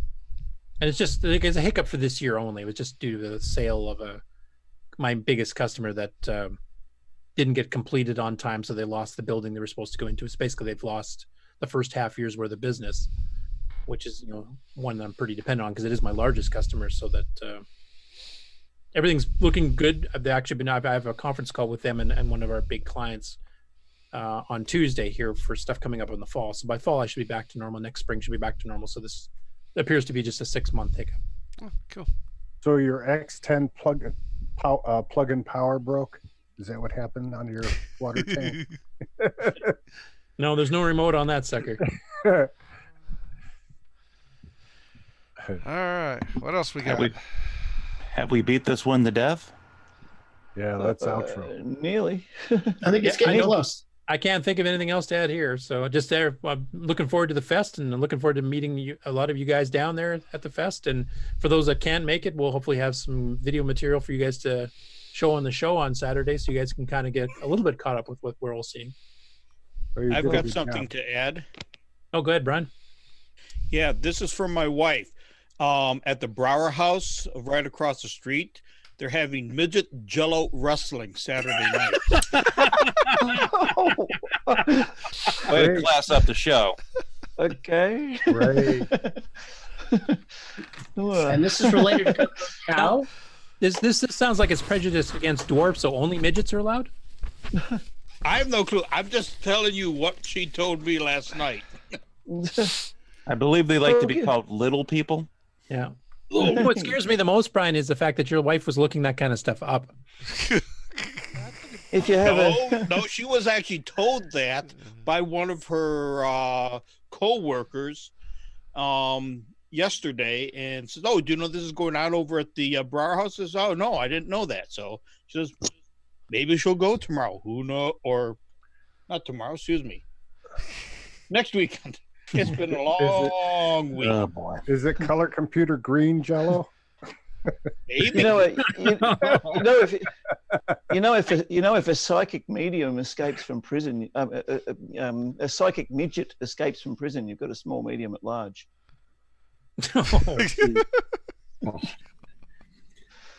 I had to add problem. I hope that was funnier upside down in Australia there. No, I'm just Yeah, probably. Right. Yeah, probably. I hope so. While we're on divergent topics, just a quick little finishing thing. Nick, I finally got my SYA99 here. Are you still there, Nick? You can walk over next door and check it out sometime, huh? Is Nick still with us? He might have fallen asleep. It looks like he is. Yeah, it looks like it, and it doesn't look like he's muted, but he's not hearing, obviously. So He might have had to walk away from his mic for a bit. That sometimes happens. yeah, true. Yeah, maybe he's looking up that Jello thing. He's on his way over right now. Yeah, he wasn't going to come over to the show with all the Coco stuff. He was doing a great Jello wrestling. He was busy running off to book a plane. Well, somebody wanted to know where do you get midget Jello? Oh. Isn't everything available on Amazon? CoCoFEST. All right. Little wolves. I think All it's right. time. Well, I'm looking forward to seeing everybody that's going to make it to CoCoFEST, and I think that'll be a good time. And not sure if I'm going to get there Thursday or Friday. It all depends what's going on. So we'll see. It'll be Friday for me for sure. I won't be there Thursday. Anybody else going to be there Thursday? Friday. Oh, well, yeah. I think this is pretty much making my decision then, because I originally booked for Thursday, so I think I might just change my reservations. Well, you could just hang in the lobby and see who shows up. I'm having reservations about my reservations. Okay. Time to push this button right here. Push the button, Frank. This concludes another episode of CoCoTALK, the world's leading live talk show featuring the Tandy Color computer. For all things CoCoTALK, visit us on the web at CoCoTalk.live. We'd love to hear from you. Send feedback, suggestions, even segments via email to CoCoTalk@CoCoTalk.live. CoCoTALK is rocking the 8-bit world, keeping the Tandy flame alive. We may be mocked, but we'll never stop, 'cause CoCoTALK is rocking the 8-bit world.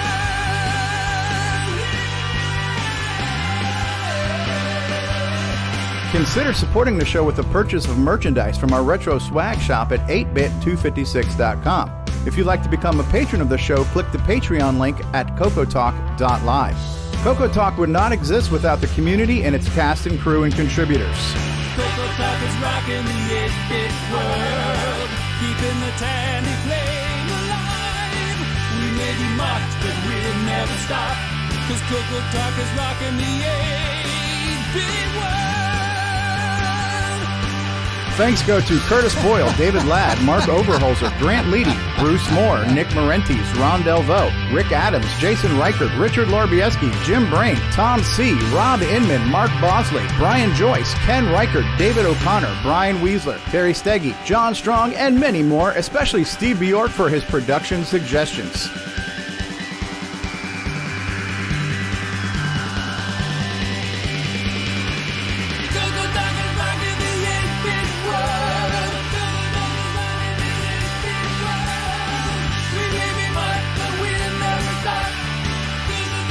Please help support the Coco community by visiting some of its contributors. The Coco Crew podcast at CocoCrew.org. Glenside Color Computer Club, host of CoCoFest at GlensideCCC.com. Retro Innovations at Go4Retro.com. Tandy Assembly at TandyAssembly.com. Boyson Technologies at BOYSONTech.com. Get your own switcheroo and wallaby cable at CocoMan.biz. Cloud9 Technologies at Cloud9Tech.com. The CoCoTALK theme song is copyright 2008 by D. Bruce Moore and Greg Sheeler. Mixed, mastered, and produced by D. Bruce Moore.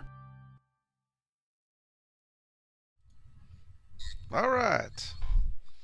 Okay, we're on live. And all right. Don't forget Nick Marotta. Any final parting thoughts? I'm going to go see if we're being mocked. Are we even still on the air? We're not going to stop. Nick Marotta. Nick Marotta. How to say, I'm looking forward to seeing a lot of you at the fest. Yeah, it's going to be. I've got breaking news. I got a message from my brother that according to the website that his local Dollar General has it, and I'll be passing through his neck of the woods. So maybe I'm going to say a possible maybe on the Jolt Cola. Awesome. How much do I have to bribe you to pick some up? It'd be easy for you to transport it than me. Well, yeah, it's That's nasty. I don't like the stuff, so I don't particularly like the cola flavor either, but you know, it's Joel. You two must be just too young to appreciate Joel. I'll just stick to the David Ladd beverage minus the water. They could have stopped with extra caffeine instead of twice the sugar. It's nasty. It's not good. No. But it's all the sugar and twice the caffeine, I thought. Well, you got to also remember too, the caffeine. You know what that does? That raises your blood sugar. Mm-hmm. Yeah. And what both of those things do is give me massive migraines. So I'm allergic to caffeine and high sugar. I'd be out of action for a month. Will there be a doctor at the show? Yeah, my wife is the exact opposite. If she doesn't get her Diet Cokes with the caffeine in them, she gets a headache. I think we're going to have a Dr. Pepper at the show, but I'm not sure about his credentials. Right. But I'm bummed. Hey, everybody. And I think that's it for the show. Yeah, push the button, right. Frank. Time to pull the plug. All right. Goodbye, everybody. Bye, everybody. Bye. Bye. Bye. See ya. Bye.